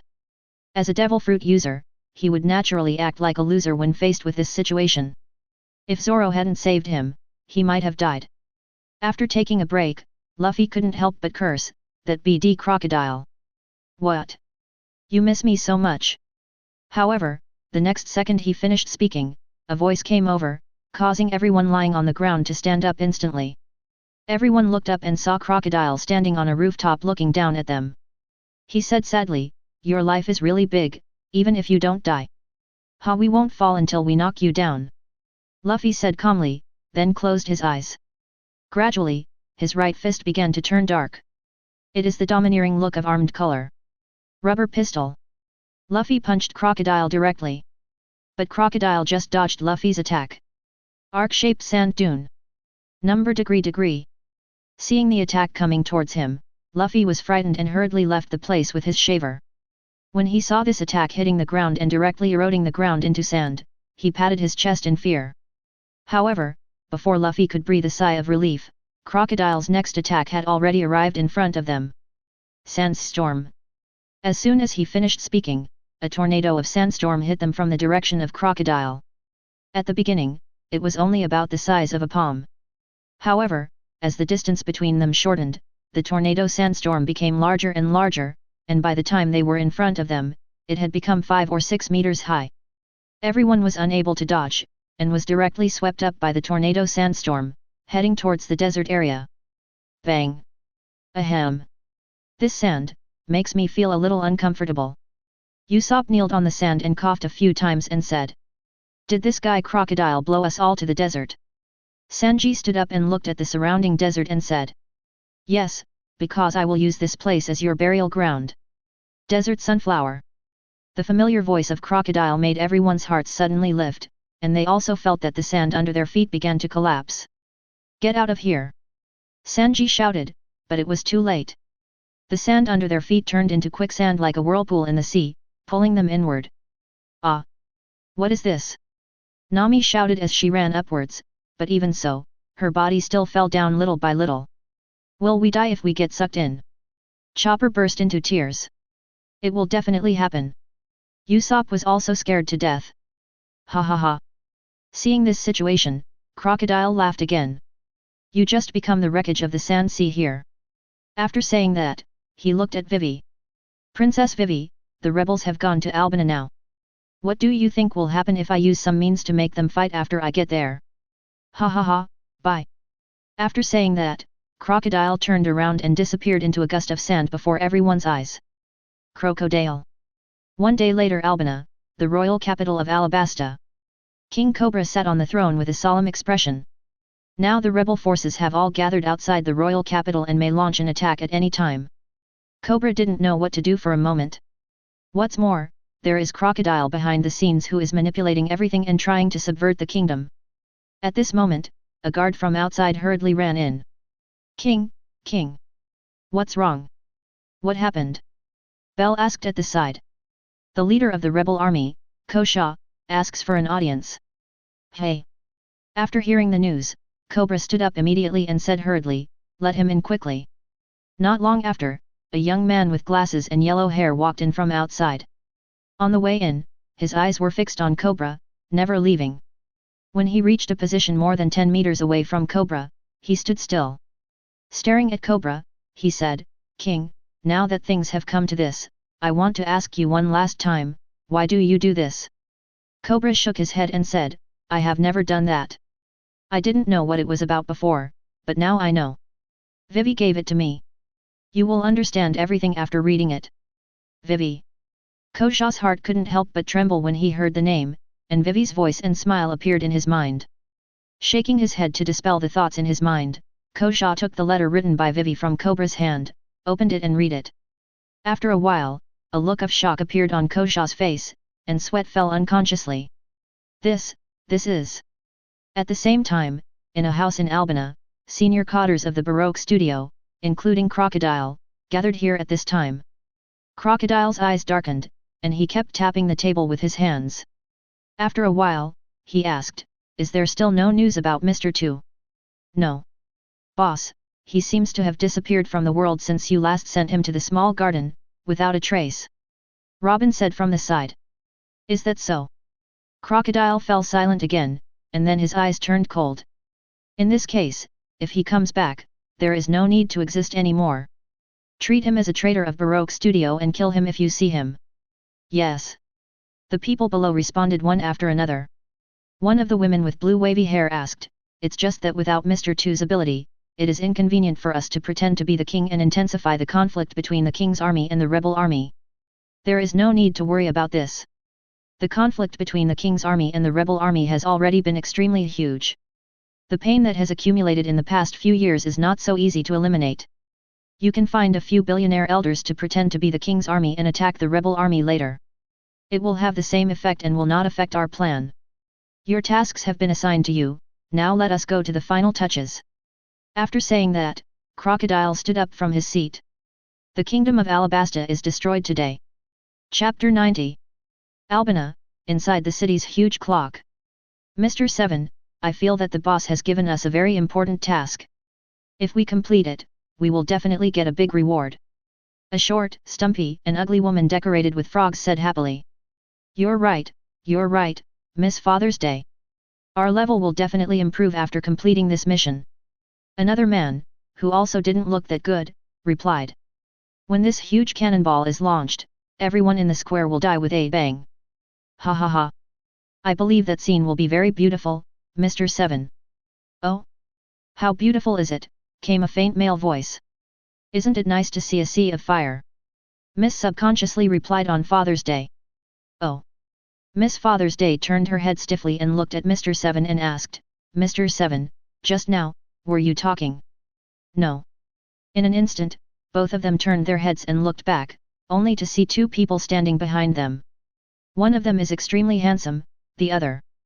Mr. 2, how dare you come back? Didn't you know that the boss has treated you as a traitor? After saying that, the two men immediately took out their weapons, looked at Mr. 2 and said with a ferocious smile, while completing the task, we were able to deal with a traitor at the same time. What reward should the boss give us this time? The extremely handsome man is naturally Xia Chen's clone. He has been on the marry these days and has not been looking for Luffy or the others. The main body has been captured, so we can't say that his clone is still exhausted, right? In fact, Xia Chen's main purpose was to let Luffy and the others experience themselves. During this period, due to his presence, Luffy and the others basically encountered no difficulties. Although Luffy and the others are now stronger than in the original work, they have not experienced the training between life and death. And taking advantage of this opportunity, just let Luffy and the others experience it. As for Luffy and the others, will they die? What a joke! The pig's foot halo is not a joke. But it's not like he didn't do anything in the past 3 days, at least he pulled Mr. 2 into their camp. After he told Mr. 2 all the evil deeds Crocodile had done, he added hundreds of millions of punches and kicks. Mr. Tu switched sides and joined their camp very well. Xia Chen turned to look at Mr. Tu and said, "I'll leave these two losers to you." "No problem, Xiaokan-chan, let the slave family handle it." "Don't call me this name," Xia Chen said with black lines on his head. "Okay Xiaokan-chan." Xia Chen Pan. After that, Mr. Tu walked towards Mr. 7 with what he thought was a sexy dance move. Mr. 7 and the two looked at Mr. 2 who was getting closer and closer to them. Without hesitation, they pointed the gun in their hands at Mr. 2 and shouted, "Go to hell, Mr. 2. As several gunshots were heard, several bullets flew towards Mr. 2. Mr. 2 looked at the incoming bullets without any panic. He twisted his body a few times and dodged all the bullets. How is it possible? Mr. 7 and Miss were shocked on Father's Day, and sweat could not help but flow from their foreheads. However, during this stunned moment, Mr. 2 had already arrived in front of them and said calmly, "Do you know why my family is Mr. 2 and you are Mr. 7? SE boxing technique." With 2 punches, Mr. 7 and Miss were knocked to the ground by Mr. 2 on Father's Day. These two are complete supporting characters in the original work, even Vivi can defeat them, let alone Feng Clay as Mr. 2. Looking at the 2 people who fell to the ground, Mr. 2 said calmly, "Because the slave family and you are not on the same level." Xia Chen. Why didn't I realize before that this guy is pretty good at pretending? Xia Chen slowly walked to the muzzle and looked at the shells inside, with a smile on his lips.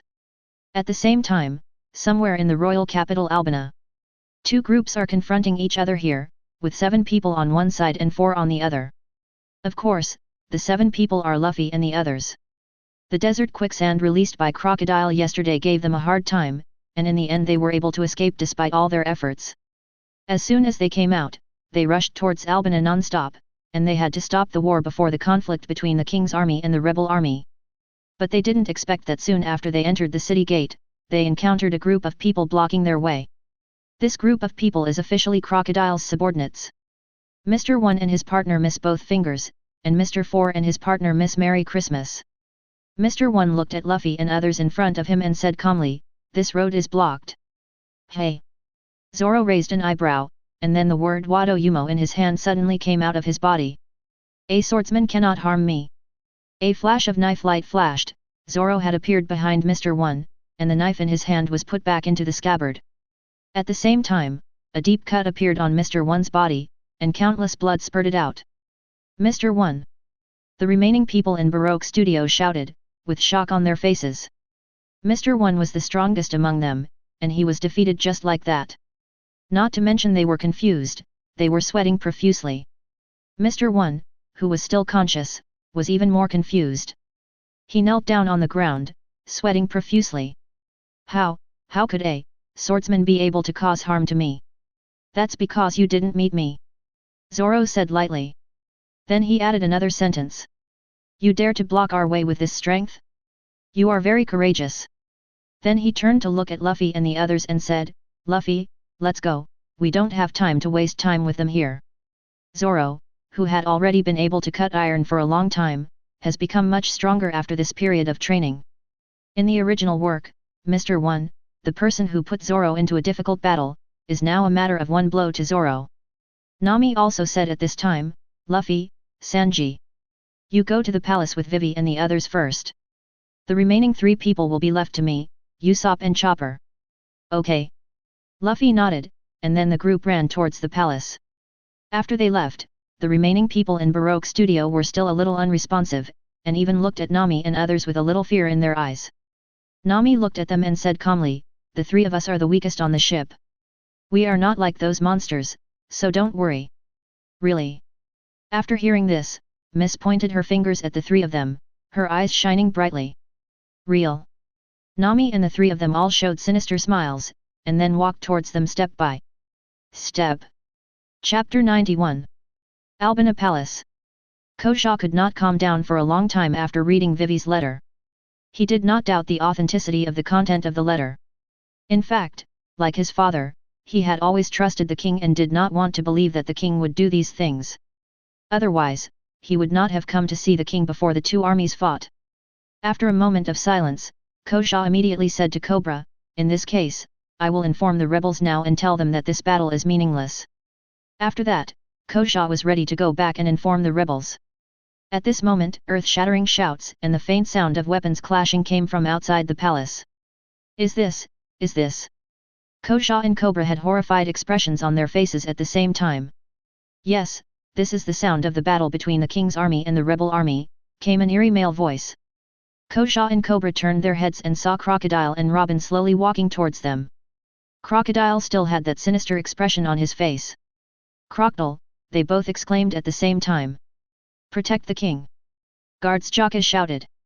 The surrounding soldiers immediately stepped forward to block Crocodile. Another adjutant, Bell, asked loudly, how did you get in? Where are the soldiers outside? Oh, you mean them? Crocodile showed a smile on his face. It's all done by humans. What? Everyone was shocked. Then they all stared at Crocodile with expressions of choosing others to devour. Hey, don't look at me like this. There's no need to sympathize with them, because you will be like this later. Damn it, UBD. Bell was furious, and then his body quickly transformed into a falcon form and rushed towards Crocodile. Why bother? Why are you in such a hurry to die? Crocodile said calmly, and then waved his arm. Arc-shaped sand dune. Pfft. Bell was knocked back directly by the sand blade. At the same time, his body began to slowly wither in the air, and when he fell to the ground, he had turned into a human being. Bell! Cobra yelled. A hole, how dare you take Bell? Jaka was extremely angry, and his body gradually expanded and turned into a jackal form. However, as soon as he rushed forward, Cobra stopped him. Stop, Jaka, you are no match for him.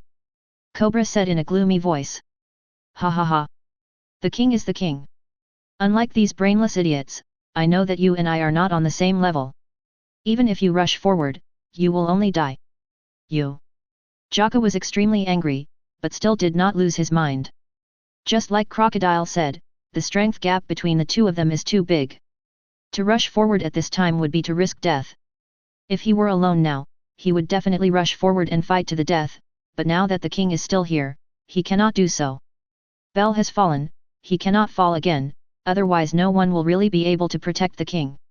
At this time, Koshal looked at Crocodile and asked, Crocodile, are you responsible for all the problems in the kingdom? Are you talking about the dancing powder incident? Or the conflict between the king's army and the rebel army? Or the frequent sandstorms? If that's what you're saying, then it's all my fault.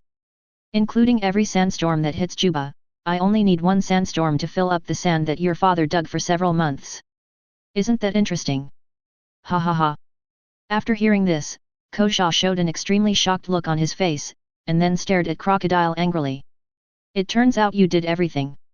I'm going to tell the rebels now that this is all your conspiracy, and your plan will not succeed. Do you think that since I have told you all this, I will let you leave here? You will all die here. Of course, the king will die elsewhere. For example, where the historical text is located. Cobra's pupils shrank and he looked at Crocodile in disbelief. How do you know this? Don't worry about how I know it. Just tell me the history. Crocodile. Crocodile was interrupted by a roar in the middle of his words, with a shocked look on his face. This voice is. Crocodile turned his head quickly, a fist dilating in his pupils. Hit him hard in the face before he could react. With a swish sound, Crocodile's figure flew backwards at an extremely fast speed, and then passed through the wall and landed on the platform outside the palace. Luffy didn't pause after beating Crocodile away, and continued running towards the place where he fell, with Zoro and Sanji following behind him.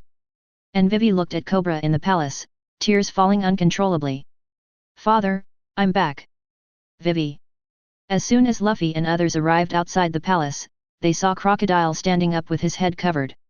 He looked at them gloomily.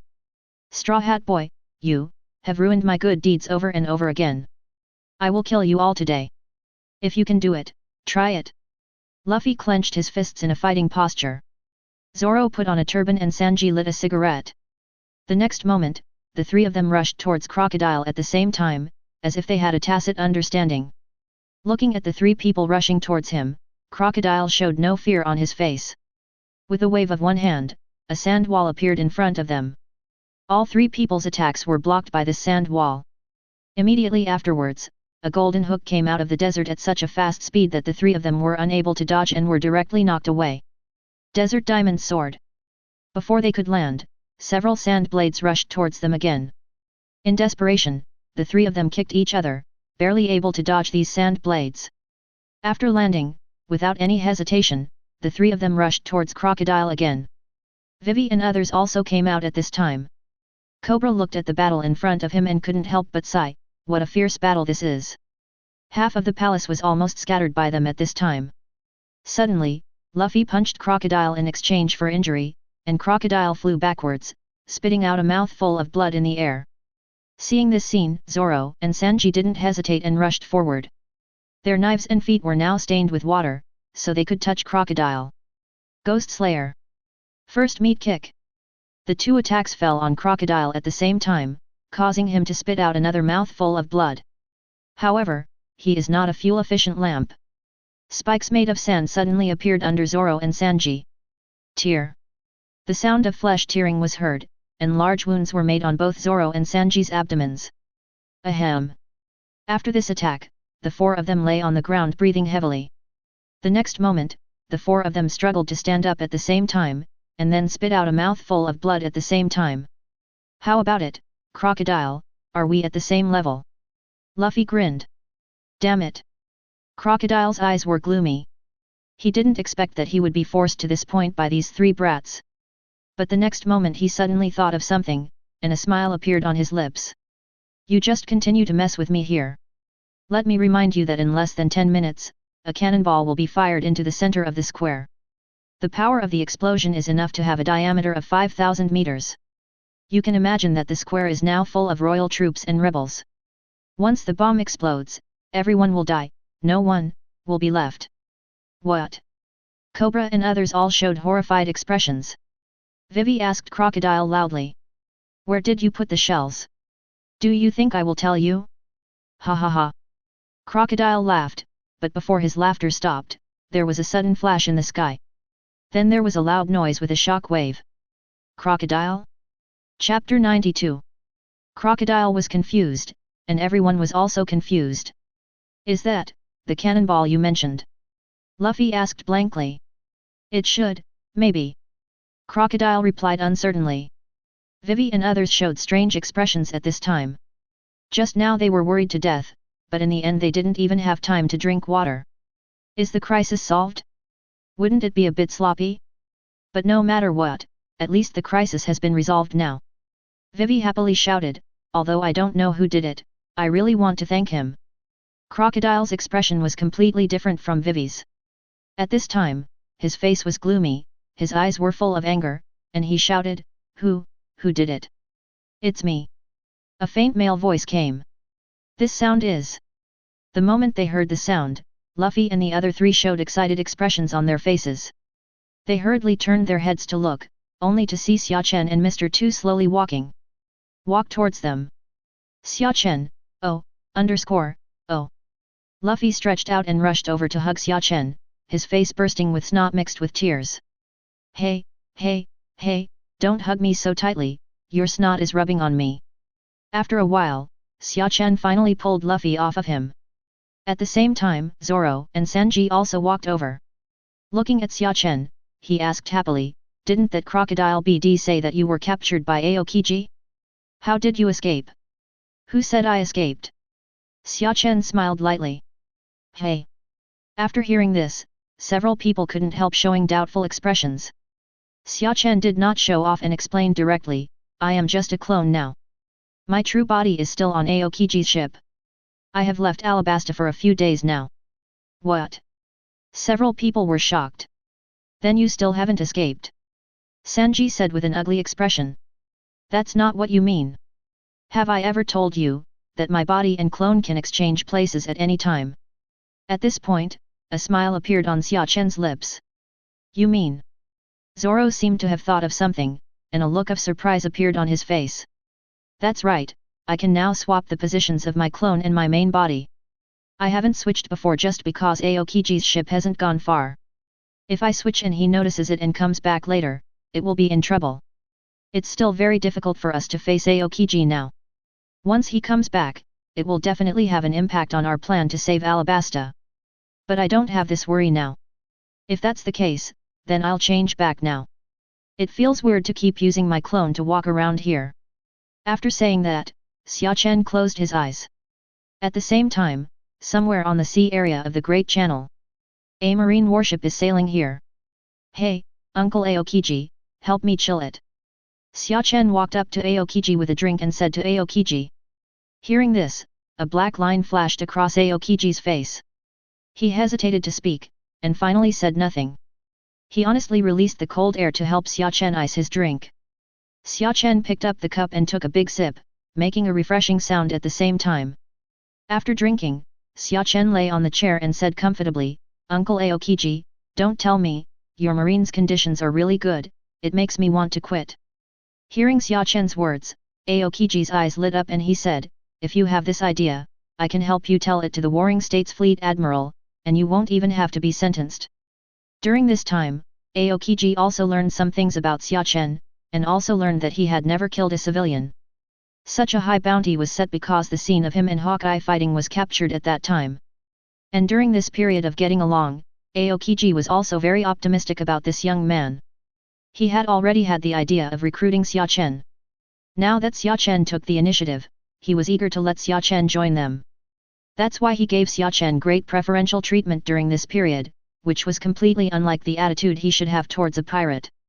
Not only did he live well and eat well, but occasionally he, the Marine General, would personally ice his drinks. If the seafloor stone handcuffs on Xia Chen's hands were removed, Xia Chen's life would be almost the same as his, and his life would even be better than his. Ha ha ha, Uncle Aokiji, I just said that as a joke. I don't want to be a dog to the celestial dragons. I feel sick when I see them. Hey! Aokiji's eyes narrowed after hearing this, and he looked at Xia Chen and asked, do you know what you are talking about? Of course. Uncle Aokiji, don't you think those pigs from the Tianlong people are disgusting? Aokiji did not answer. Although he did not have a good impression of those celestial dragons, world government matters were not something he could discuss. During this period of time when he became a general, Aokiji gradually understood why his former senior Garp had refused to be promoted to a general. Because after becoming a general, many things cannot be decided by oneself. Although the power is greater, the freedom is indeed relatively less. Thinking of this, Aokiji glanced at Xia Chen with a pity. When Xia Chen said this in public just now, it was no longer possible for him to join Marine. World government will not allow people like Xia Chen to enter their subordinate organizations. Hey, another good seedling is missing. Aokiji sighed inwardly. At this time, after Xia Chen finished his drink, he looked at Aokiji and said, Uncle Aokiji, thank you for taking care of me during this time. If it weren't for our different camps, I feel like we should be good friends. Hey! Xia Chen's sudden words made Aokiji a little confused, but before he could react, Xia Chen said again, Uncle Aokiji, let's practice again next time we meet. I feel like I won't lose next time. After saying that, Xia Chen showed a smile on his lips and stood up. What do you mean? Aokiji also stood up, staring at Xia Chen. Xia Chen did not answer, but said directly, Goodbye Uncle Aokiji.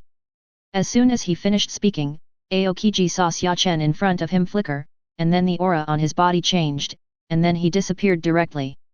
The only sound left was the sound of the seafloor stone handcuffs hitting the ground. Aokiji. The perspective returned to the palace, and Xia Chen looked at Luffy and the others after a flash, and said with a smile, Okay, I'm back. Chapter 93. Hearing this, Luffy and others showed happy expressions on their faces. But Luffy suddenly thought of something and said hurriedly, By the way, Xia Chen, Crocodile, if you can't fight with us, he will let us fight him off. I had no intention of competing with you. Xia Chen spread his hands. Although the current Crocodile is much stronger than the original, it has not yet reached the level of the top war period.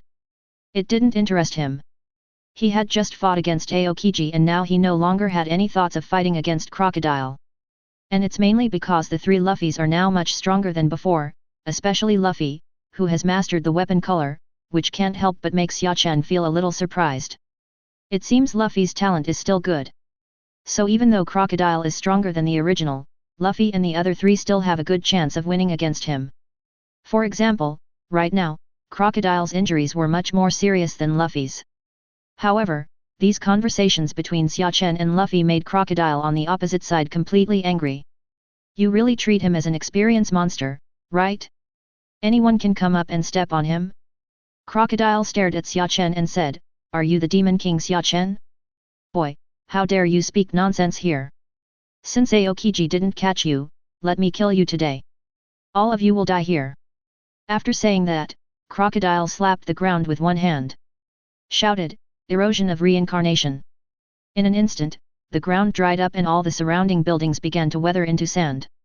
Seeing this scene, Luffy and the other three didn't hesitate and rushed towards him. Xia Chen. At the same time, a sound came from behind Xia Chen. He couldn't help but turn his head and look over. He saw Nami and three people running towards him and shouting excitedly. "Hey, long time no see." Xia Chen smiled lightly. But something unexpected happened in the next second. Nami ran over and threw herself into his arms like a baby swallow returning to its nest, holding him tightly. Oh! At this moment, Xia Chen was stunned, holding up his hands helplessly, not knowing where to put them. After hesitating for a while, Xia Chen slowly placed his hand on Nami's back. But the next second, Xia Chen felt as if his chest was wet. When he looked down, he saw Nami's tears constantly flowing out. Xia Chen immediately panicked and asked quickly, "What's wrong? What's wrong? Nami? I thought you were captured." Nami said sobbingly. Although she has always believed in Xia Chen's strength, this time she faced General Marine. Even though Xia Chen told them not to worry before, she just couldn't help it. After understanding the cause and effect, Xia Chen couldn't help but laugh, patted Nami on the shoulder and comforted, "Okay, it's okay. How could I be captured by Marine? The Marine who can capture me doesn't exist yet. Besides, I can't bear to leave you behind." "But..." Crocodile said. Nami started to hesitate again. Can you believe what Crocodile says? Don't you know how good he is at lying to others? Even the whole of Alabasta is being played by him, what do you think? Don't believe it if you hear similar news in the future. I'm sure nothing will happen to me, you know. After saying that, Xia Chen flicked Nami's forehead. Nami groaned in pain, then buried her head in Xia Chen's chest again, and said in a low voice, "I know." "Hey, Chopper!" Usopp, who was watching this scene, shouted to Chopper coldly. "What's wrong?" Chopper tilted his head in confusion. "Little animals can't see this kind of thing, you know?" At this time, the battle between Luffy and the others and Crocodile has come to an end. The four people were constantly attacking each other, and blood spurted out as if they were free of money. Finally, Zoro's direct sword style and Lion Song's silence took the lead, Sanji's various kicking skills followed up with control, and finally Luffy's rubber and storm dealt tons of damage. After a series of moves, the sand crocodile was sent flying more than 100 meters into the sky. A large mouthful of blood spat out from his mouth, and his eyes gradually lost focus. After a while it fell heavily to the ground. Crocodile, defeated. Seeing that Crocodile really wouldn't get up again, Luffy and the three of them also breathed a sigh of relief, and they all lay on the ground, breathing heavily. A smile appeared on Luffy's face and he shouted, "Win!" Luffy's voice infected everyone present. Vivi also hugged Cobra excitedly and shouted loudly, "We won, we won!" As for the soldiers next to them, they all looked like they had not yet reacted. They had all been mentally prepared to die. In the end, it was just a bit of soy sauce. At this time, Jaka was holding Belle who was sucked and fed, and tears were flowing down unconsciously. "Belle, did you see it? We won. Your spirit in heaven must be happy too." "Belle." Jaka howled in pain, but the sound that came next made him freeze in place. "Why are you crying? He's not dead yet." Xia Chen came over and looked at this scene and said helplessly. "It's just being sucked and fed by someone. In the original work, Luffy was sucked countless times." "What, Belle is not dead yet?" After reacting, Jaka asked Xia Chen in surprise. "Yes, you go find some water and pour it on him. He will recover naturally after drinking the water. The same goes for those soldiers who were sucked and fed." "Yes. I'll do it right away," Jaka said excitedly, and then went to find water. Xia Chen came to Cobra and Koxia and said to them, "Now Crocodile has been defeated, but the war is not over yet. I need the leaders of both sides to go over and explain the situation clearly to the soldiers on both sides and end this war." "Okay." Cobra and Koxia nodded together, and then they walked towards the palace square. Xia Chen also followed them. Although Crocodile has been defeated, there are still quite a few people in the Baroque studio under him. The big fish have already been taken care of by Luffy and the others, so let the little fish do it this time. Not long after, the group arrived at the palace square. Looking at the fallen people around him, Cobra was heartbroken, then took out his loudspeaker and shouted, "Stop!" The loud sound came, causing all those fighting to stop what they were doing unconsciously. Cobra then revealed to everyone everything Crocodile had done and his purpose. Later, Koxia also stood up to testify about the matter. For a time, all the rebels were confused. Their relationship has been fighting for so long, so it turns out it was all someone else's conspiracy? Then they don't call it an uprising, it's completely rebellion. It's just that Cobra didn't care about these things, but directly announced the end of the war and would not punish them.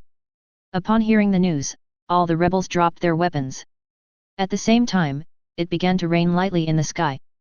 The moment the raindrops fell on their bodies, the emotions of all the rebels could no longer be suppressed. They all sat down and hugged each other and cried. Looking at this scene, Cobra and Koxia both showed happy smiles. However, at this moment, a cold light flashed, and hundreds of people with swords suddenly emerged from the crowd and rushed toward Cobra. Among them are the King's army and the rebel army, but they all have a common logo. That's the logo of the Baroque studio on the arm. "Come on, kill the king, and we can move to the next level." Seeing hundreds of people around him rushing toward him, Cobra had an ugly look on his face.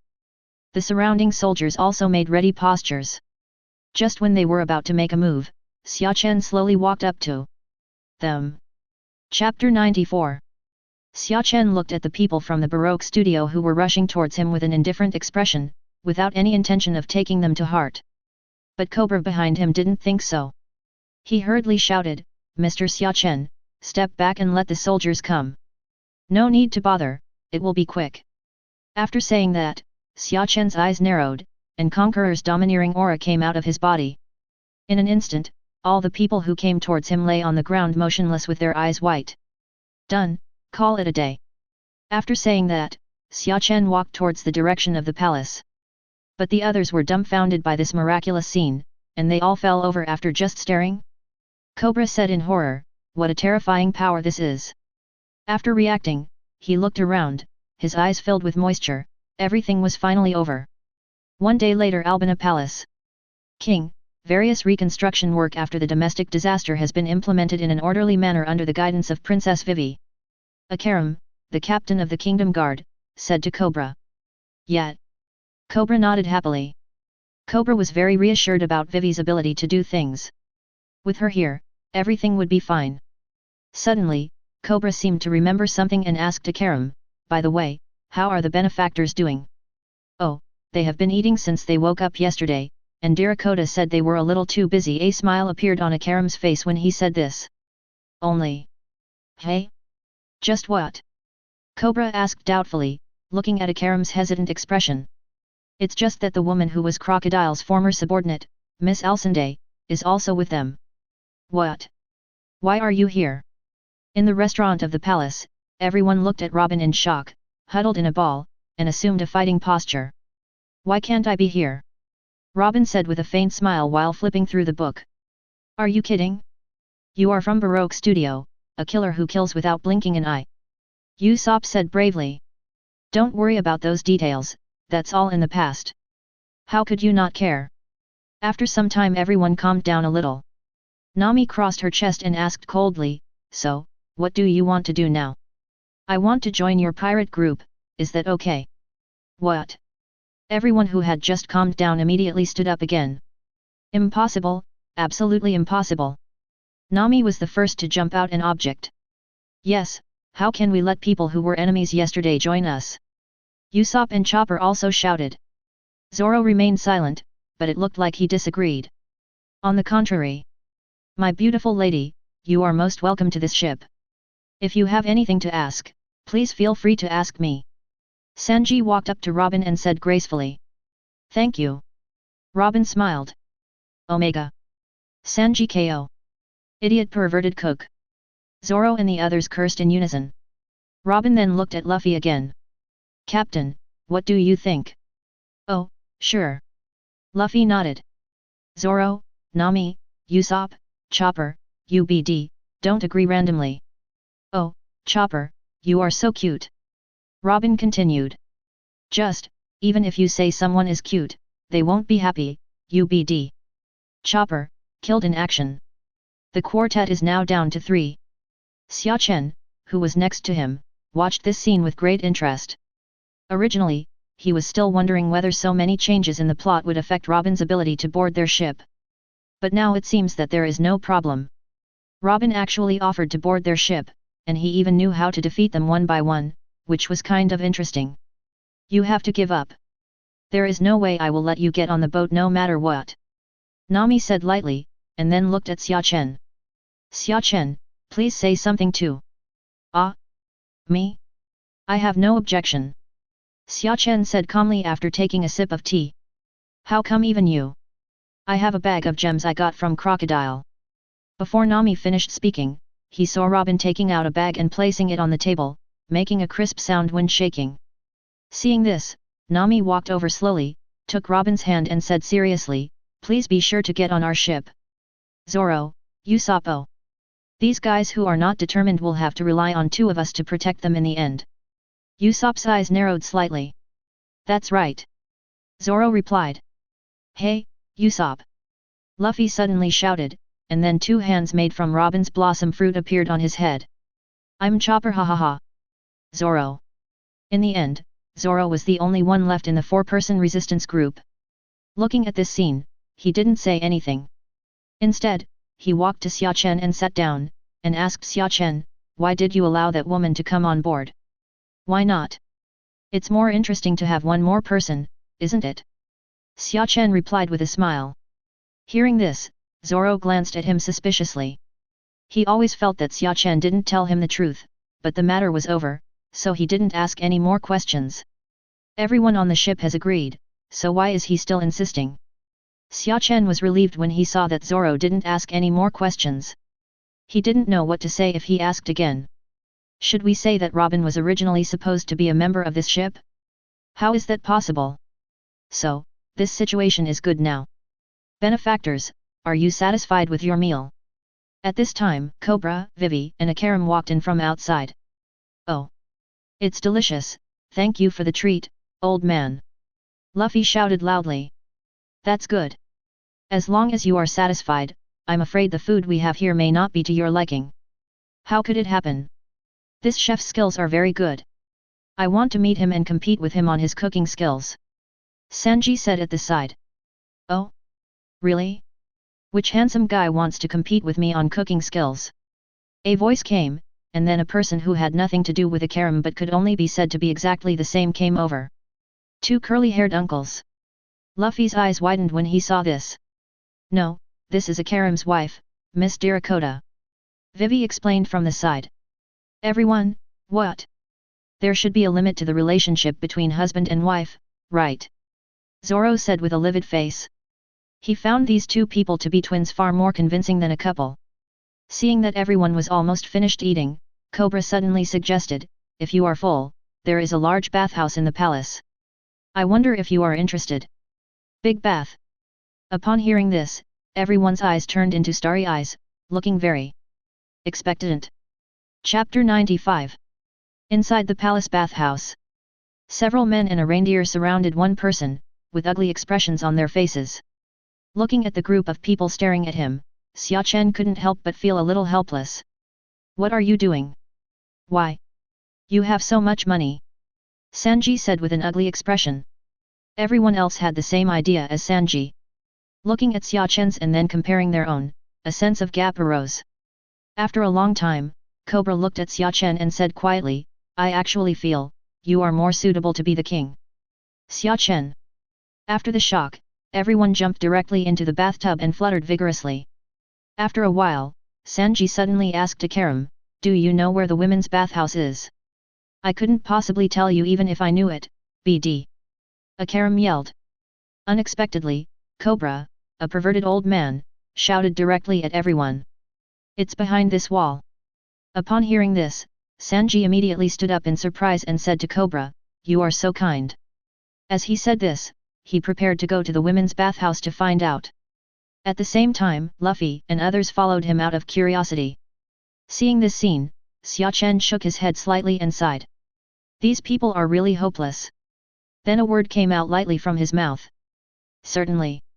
The moment the words fell, the bodies of everyone around him were frozen in place and unable to move. Hey, these idiots! Zoro also sighed, but the next second, he found that Luffy and the others were all frozen in place, unable to move. I couldn't help but immediately became alert. At the same time, he also said to Xia Chen next to him, "Xia Chen, have you noticed that Luffy and the others seem to be unable to move?" "Yes.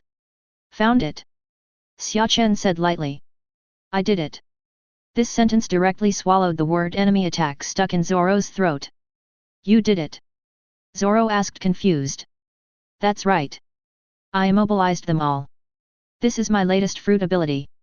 "That's right, Xia Chen is currently using the body holding technique used by Brother Monkey. During his recent stay on the Aokiji ship, he studied devil fruits when he had nothing to do. Unexpectedly, he actually discovered something through his research. One of them is this body fixing technique, which can fix the target. The length of time it takes to stay depends on his strength and the strength of the opponent. If he wanted to deal with Luffy at his level, Luffy would be here forever. The other one is the water avoidance technique. This spell directly solved his problem of being unable to breathe underwater, and the spell he learned was even more powerful than the original version of Brother Monkey. In the original version, Brother Monkey was more evasive every time he encountered a situation that required underwater combat.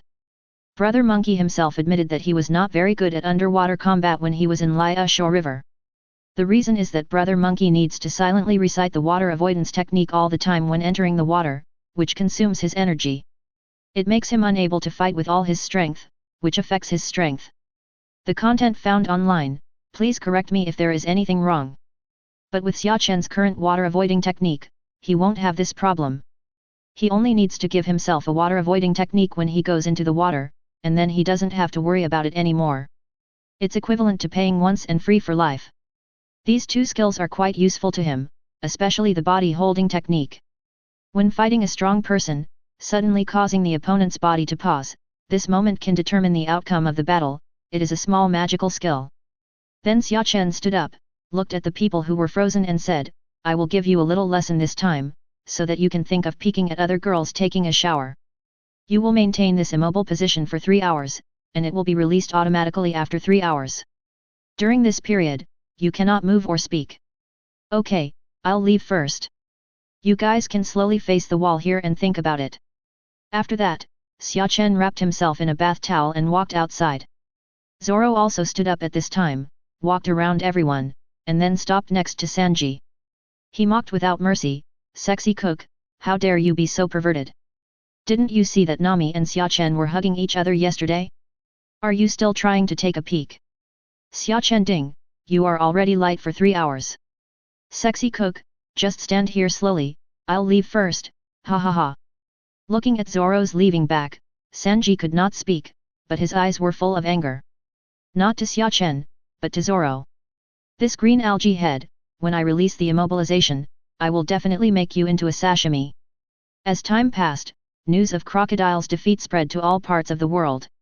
Somewhere in the New World, on the Moby DK here's the Bailey for today's newspaper. A man with a pineapple head took out a Bailey and handed it to the newspaper bird. Then he slowly opened the newspaper and read it. After a while, a surprised expression appeared on his face. Then he came to a huge man with a white crescent-shaped beard and said, "Dad, Crocodile was defeated by the brother Ace mentioned last time." "Hey!" The man with white beard showed a curious look. He took the newspaper from Marco's hand and read it. After a while, he suddenly burst into laughter. "That sand crocodile guy is really embarrassed. He was defeated by a newcomer who just went to sea. But he is quite courageous. He dares to steal the country. Yes, the newcomers are getting better and better now. I wonder if the 4 emperors will be pulled down." Marco also sighed. "Gla la la la. Are you kidding me, Marco?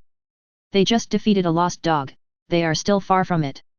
And even if the 4 emperors are defeated, it won't be Laozi. You know, Laozi is a white beard. I'm happy today, there's a party.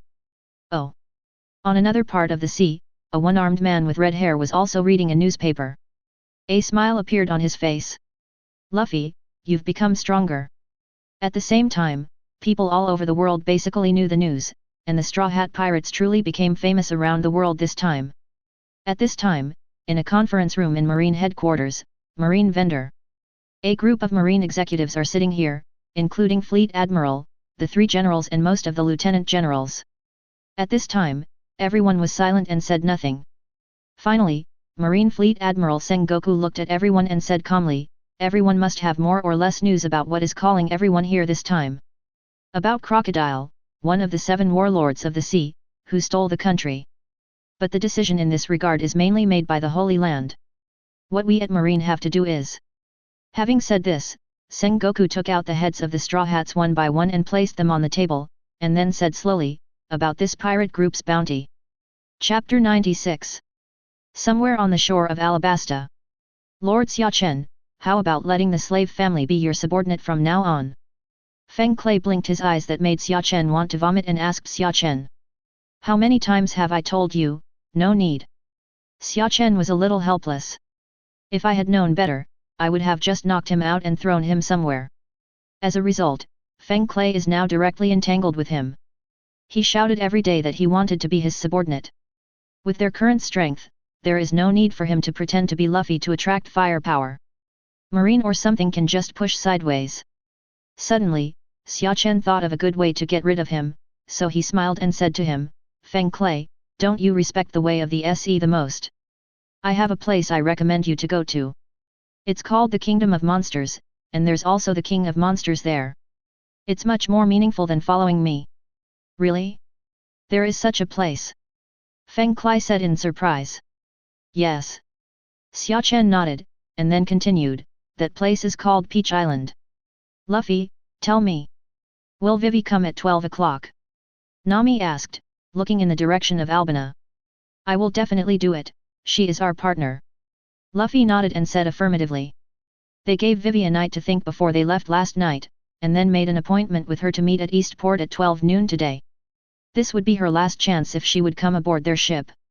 After some time Xia Chen looked at everyone and said, okay, it's almost time, let's go. Let's go. Go pick up Vivi. Luffy shouted happily. Oh. Meanwhile, a port in Alabasta. There are nearly 10 marine warships staying here. Are you kidding, General Aokiji? Those are extremely vicious pirates? How can you just watch them escape? A woman with pink hair, a graceful figure and a lady's cigarette in her mouth yelled at the phone bug. After listening to the woman's words, Aokiji's voice came over the phone. Tina, there is someone on that ship who is not something you can deal with. If you insist on chasing them, you will be the only one who dies in the end.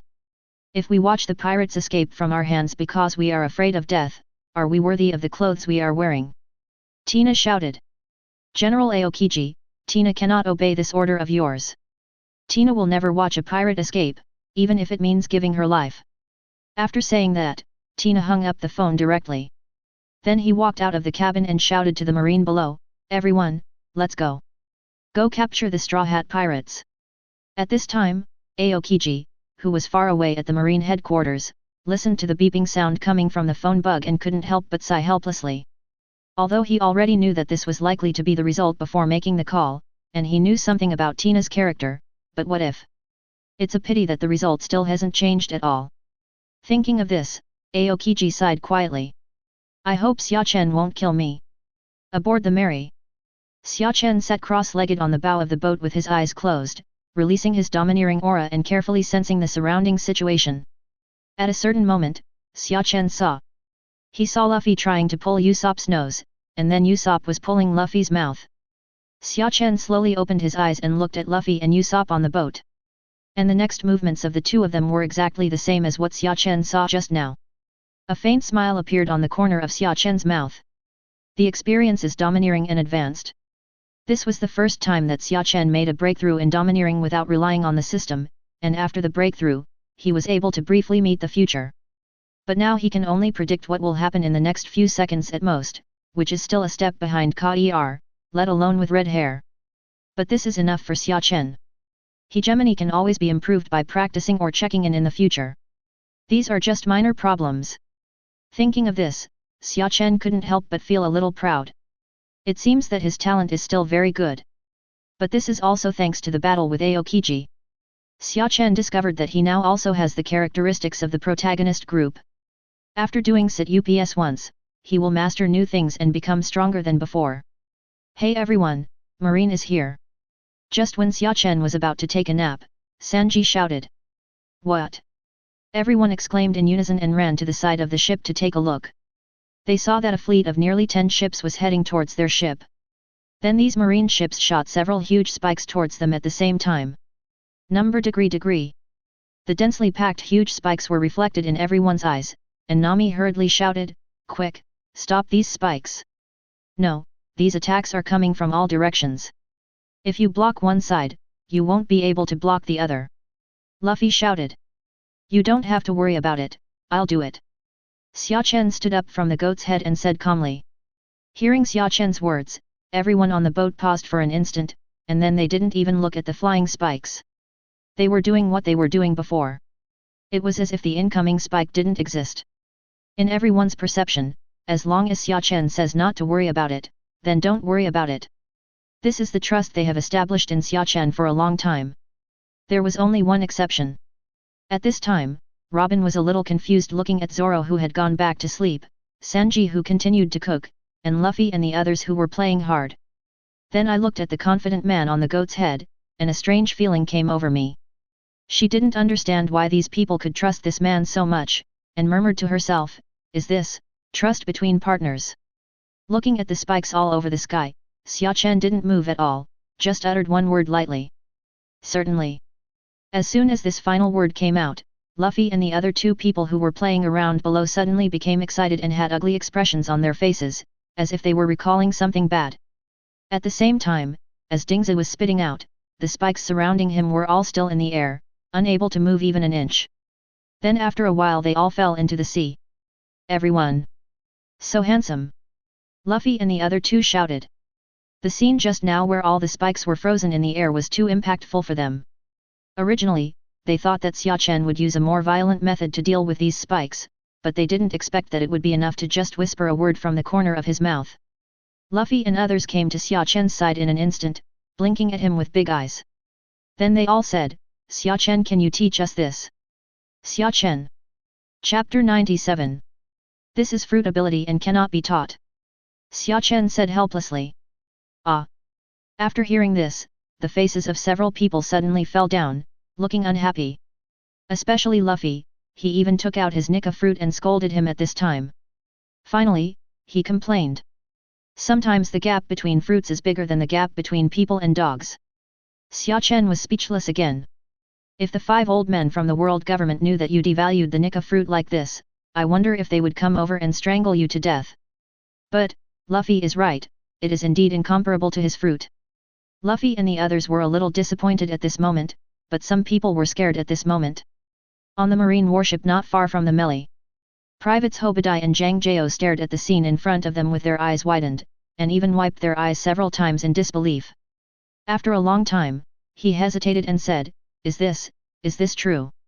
Just now they swore that their Black Prison Fleet's Black Prison formation was invincible, and there was no ship that they could not capture. But they didn't expect the slap in the face to come so quickly, and in a way that they couldn't accept at all. In all their lives, they have never seen such an exaggerated method.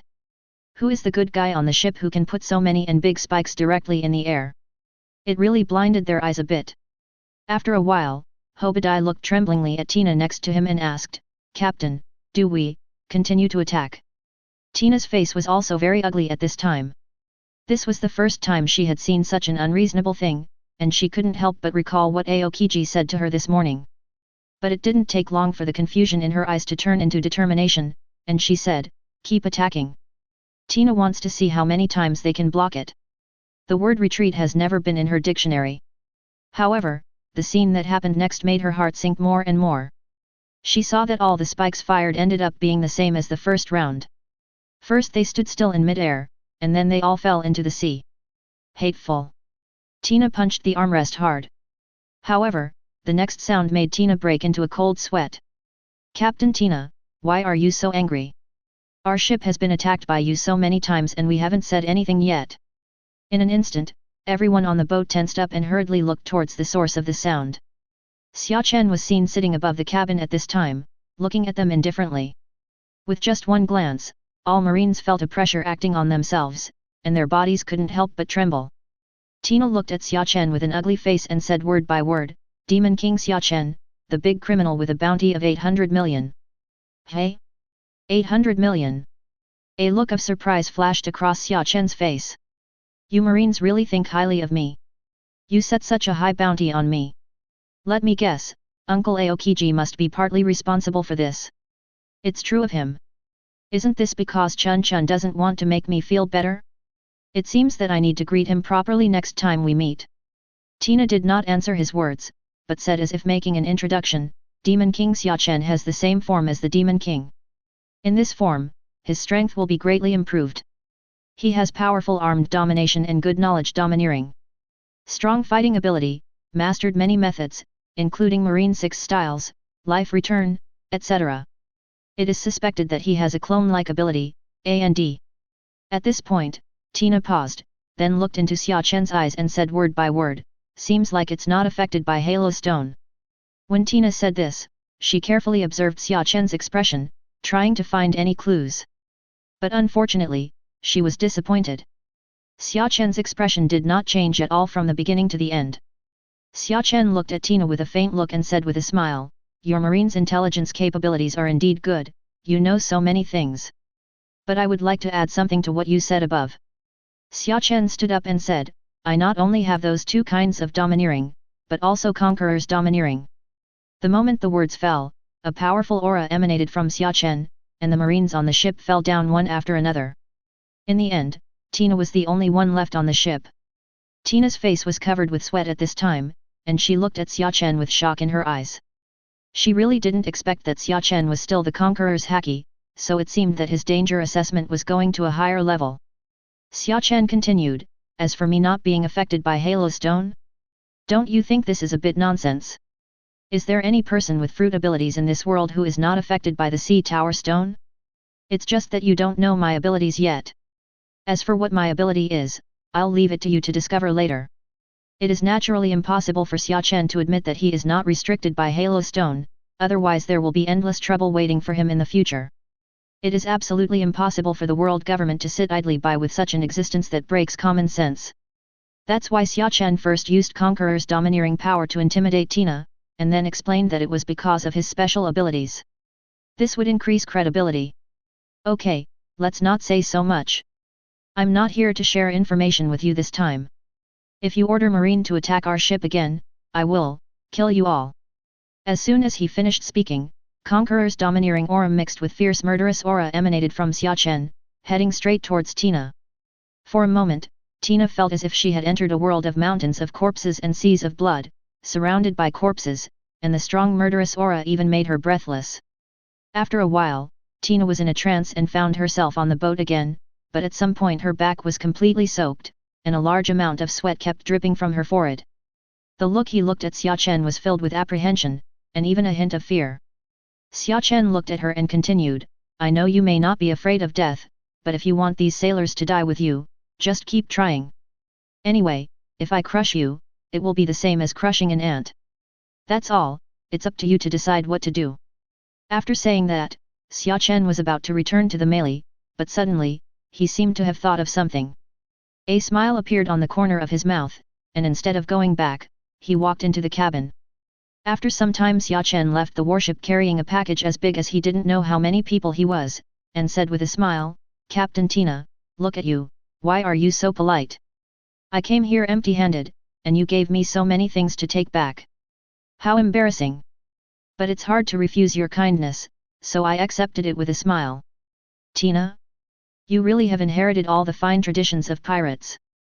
Xia Chen then visited all the surrounding warships, and then installed them all into the system space. Now that they are no longer in front of Tina, there is no need to worry about being exposed.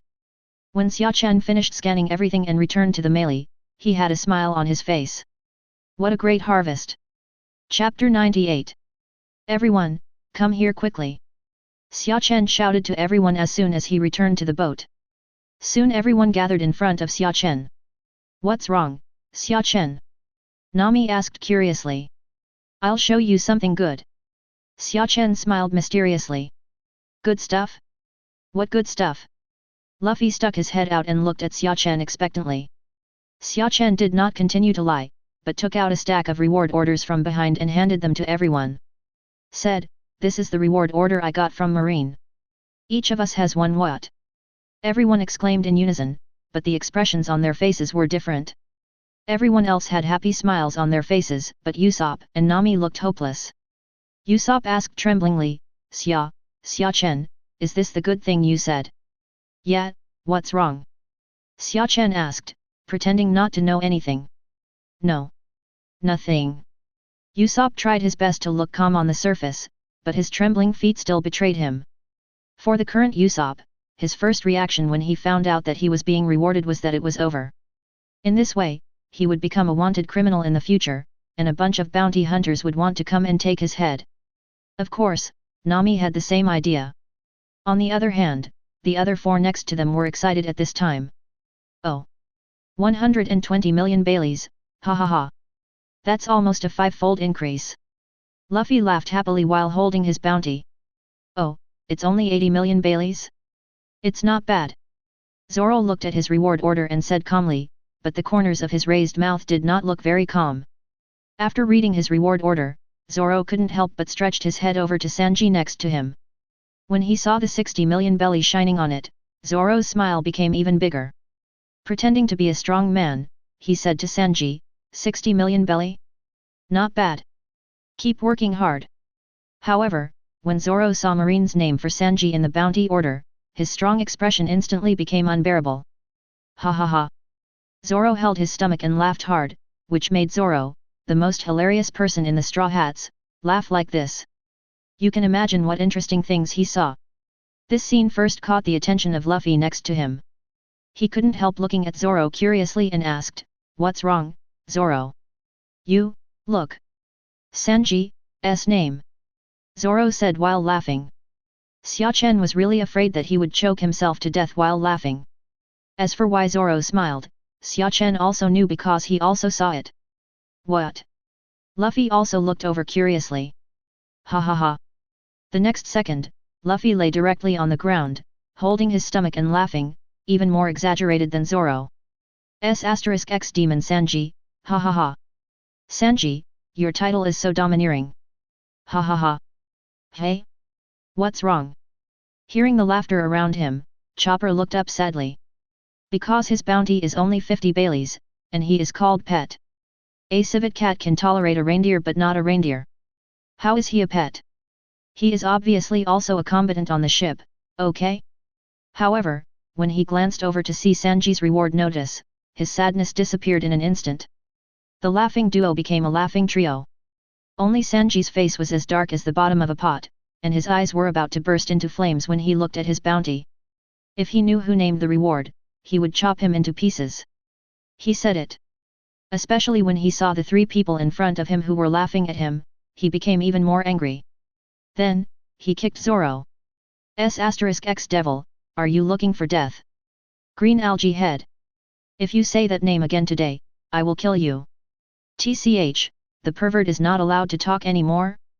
Once this reward order is issued, the whole world will know that you are a pervert, why do you need me to tell you? Zoro curled his lips disdainfully. After hearing this, Sanji's expression froze, his legs were weak and he fell to his knees. His shattered reputation. Luffy and the other three finally stopped after laughing for a while, but the occasional shrug of their shoulders still proved the lingering power of this title. But at this time, Luffy discovered something. Usopp, who usually had fun with them when encountering such things, was now looking down at his bounty order without saying a word. The same goes for Nami next to her. Seeing this, Luffy couldn't help but walked over curiously and asked, Usopp, what's wrong with you? Why don't you go and smile at Sanji? He is called a pervert. Sanji jumped up from the ground and rushed towards Luffy. Luffy, I'm going to kill you. However, even in this situation, Usopp remained motionless. After a while, he quietly said, I have no problem with the 20 million bounty, but why? Marine calls me hammer liar. At this time, Nami next to her also slowly said, I also want to ask this question, why is mine called an acrobatic girl? Then the two of them shouted angrily at the same time, Marine's people are sick. This voice immediately confused everyone present, and then everyone looked over curiously, and then Luffy laughed again. The hammer liar, the acrobatic girl, the pervert. Ha ha ha, why do you three have such names, ha ha ha. Bang bang bang. I'm so sorry. Luffy apologized to the three of them with his head full. Zoro and Chopper next to them covered their mouths tightly, fearing that they would laugh out loud, otherwise they would get beaten. Even Robin, who never smiled very much, couldn't help but smile after hearing these weird titles. After some time everyone finally stopped making noise, and Luffy was counting on his fingers. Everyone on our ship has a bounty now. Mine is 120 million, Zoro's 80 million, Robin's 79 million, Sanji's 60 million, Usopp's 20 million, Nami 15 million and Chopper's 50 Baileys. Chopper, actually, I don't need to say it out loud. The bounty for all of us now is 374 million and 50 belly. By the way, there's Xia Chen too. Xia Chen, how much is your bounty? Luffy turned to look at Xia Chen and asked. See for yourselves. Xia Chen handed his reward order to everyone. 800 million Baileys. Why are yours so high? Luffy asked dissatisfied. Originally, he thought that after raising the bounty, he would be able to get closer to Xia Chen, but he didn't expect that he would get further and further away. Isn't this normal? Do you think I'm with Aokiji Whiteheads? Xia Chen said lightly. Then my thoughts started to drift away. He murmured to himself, 374 million and 50 belly? It's much higher than this period in the original work. Xia Chen also didn't expect that in the original book, Luffy only needed 100 million belly to solve Crocodile by himself, but now that the three of them solved it together, the reward was even higher. It seems that many things have changed now. What will happen in the future? Xia Chen suddenly became a little worried about the uncertain future. But when Xia Chen turned to look at Luffy and the others, all of Xia Chen's thoughts disappeared. No matter what the future holds, they are getting better and better, and that is enough. Chapter 99. Hey, Luffy, it's already 12 o'clock. Xia Chen looked at Luffy and said.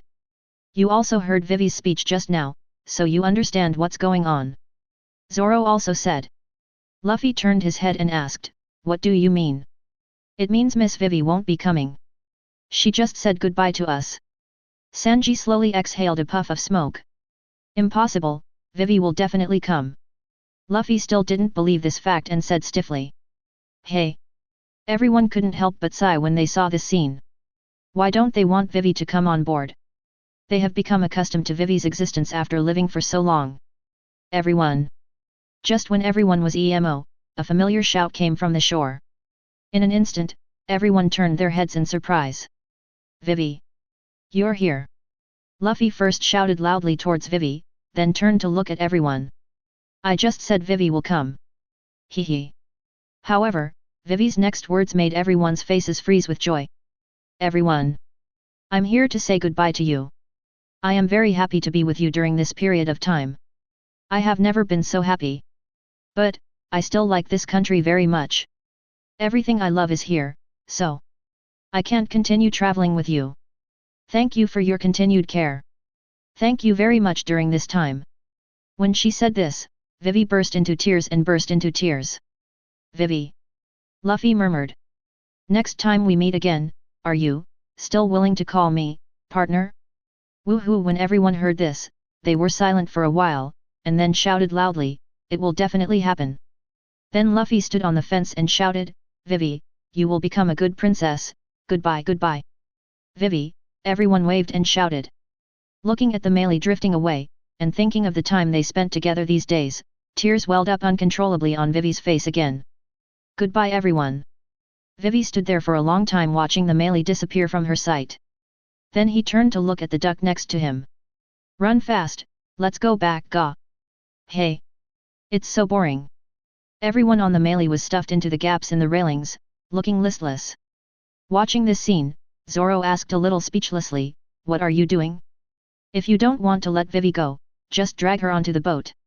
Unexpectedly, as soon as Zoro said this, he immediately made people angry. "You are not human. You have no heart. You are so cold. Green algae head." Listening to these accusations, Zoro couldn't help but have veins popping up on his forehead, and he had the urge to hit these people. Robin, who was reading a book on the side, couldn't help but chuckle when he saw this scene. Zoro didn't take action in the end, he had no choice, even the three-sword style couldn't beat 10 hands. After making a cut sound, Zoro walked to the bow of the ship and asked Xia Chen, who was lying on the bow, "General Marine, is he very strong?" "Hey!" Xia Chen opened his eyes and glanced at Zoro doubtfully. He didn't expect Zoro to come over and ask him this. Xia Chen sat up and stared into Zoro's eyes. In Zoro's eyes, he saw ambition, the ambition to become a strong man. Xia Chen couldn't help but chuckle, it seems that Zoro is the most motivated on the ship. Then Xia Chen turned to look at the sea and said, "Very strong. I can't describe how strong it is. Anyway, he is on the same level as Eagle Eye. If you have faced Hawkeye before, you should know how powerful he is. As strong as Hawkeye." Zoro murmured softly. Then a glimmer of excitement flashed in his eyes. There were so many strong men on the sea, which made his blood boil. No, he has to train. He wants to become strong. Thinking of this, Zoro said hello to Xia Chen, walked aside, picked up his dumbbells and started swinging. Looking at this scene, Xia Chen couldn't help but nodded slightly. Suoda is self-disciplined. It's just that, you can't defeat Guadi even if you try hard. Sleep. A few days later, Luffy, Usopp, Chopper, did you catch anything good? Xia Chen walked to the three of them and asked them. Although they said they were not short of food now, to be honest, they ate these every day, and now Xia Chen felt a little nauseous when he saw the dinosaur meat. Not yet. These fish are too smart, they won't even take the bait. Luffy couldn't help complaining. However, at this moment, Usopp seemed to have caught something, and his face suddenly turned red. "I caught something, big stuff. Come and help me." "Oh." Luffy and Chopper looked excited and came to Usopp's side to help him pull up the things. "1, 2, come up." Following the shouts of everyone, a huge conch was pulled up by them. "Wow, what a big conch!" Chopper shouted in surprise. "It should be delicious if it's so big, right?" Luffy couldn't help drooling as he looked at this conch. "It would taste good to make grilled conch," Sanji said, touching his chin. "Isn't it? Do you want to eat this weird conch?" Usopp swallowed.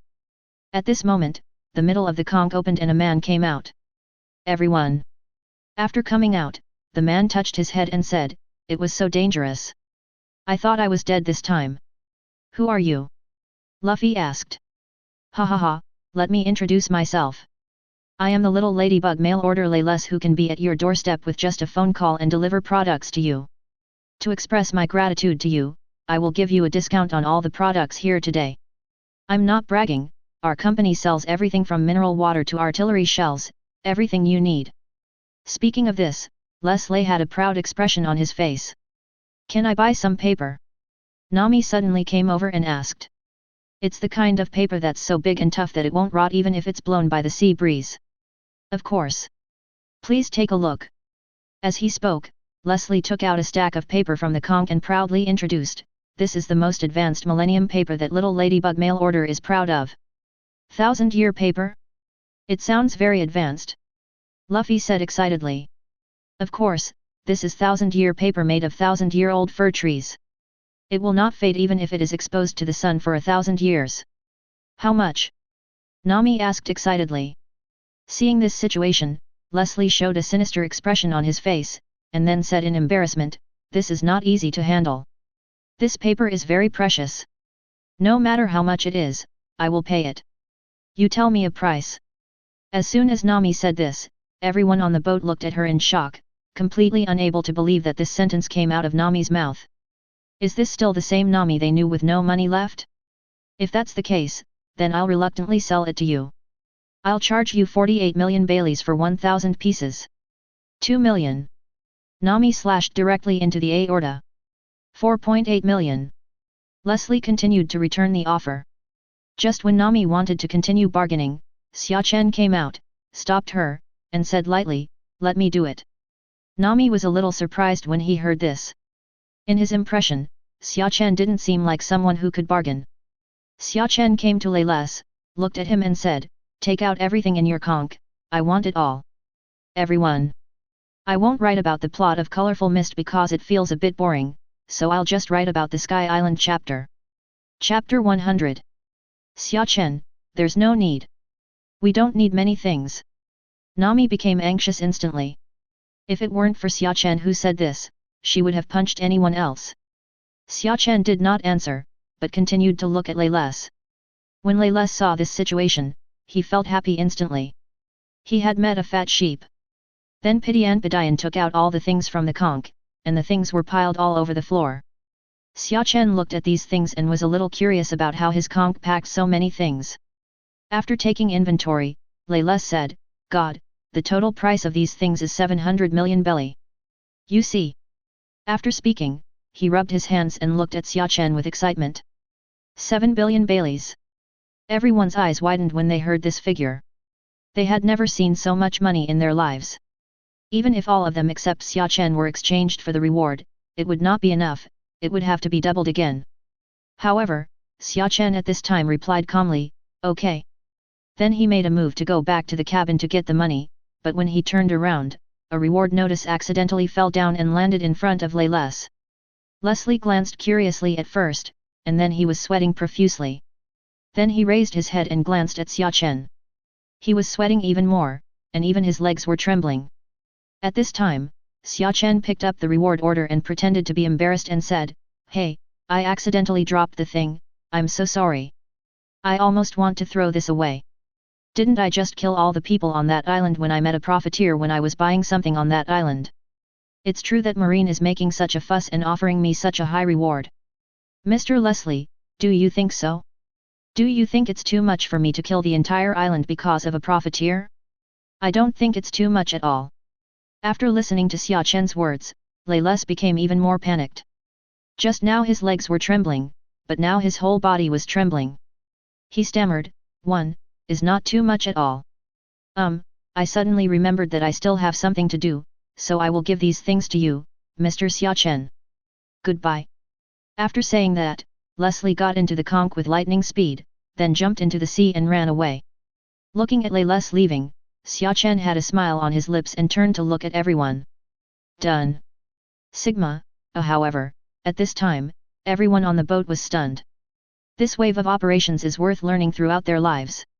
Luffy couldn't help but take out his reward ticket and said thoughtfully, "It turns out that this reward order can still be used in this way." A few days flew by. Xia Chen is still sitting on his exclusive throne at this time, drinking the fruit tea just made by Sanji, and his life is not too moist. Suddenly, Xia Chen narrowed his eyes, and a hint of surprise flashed in his eyes.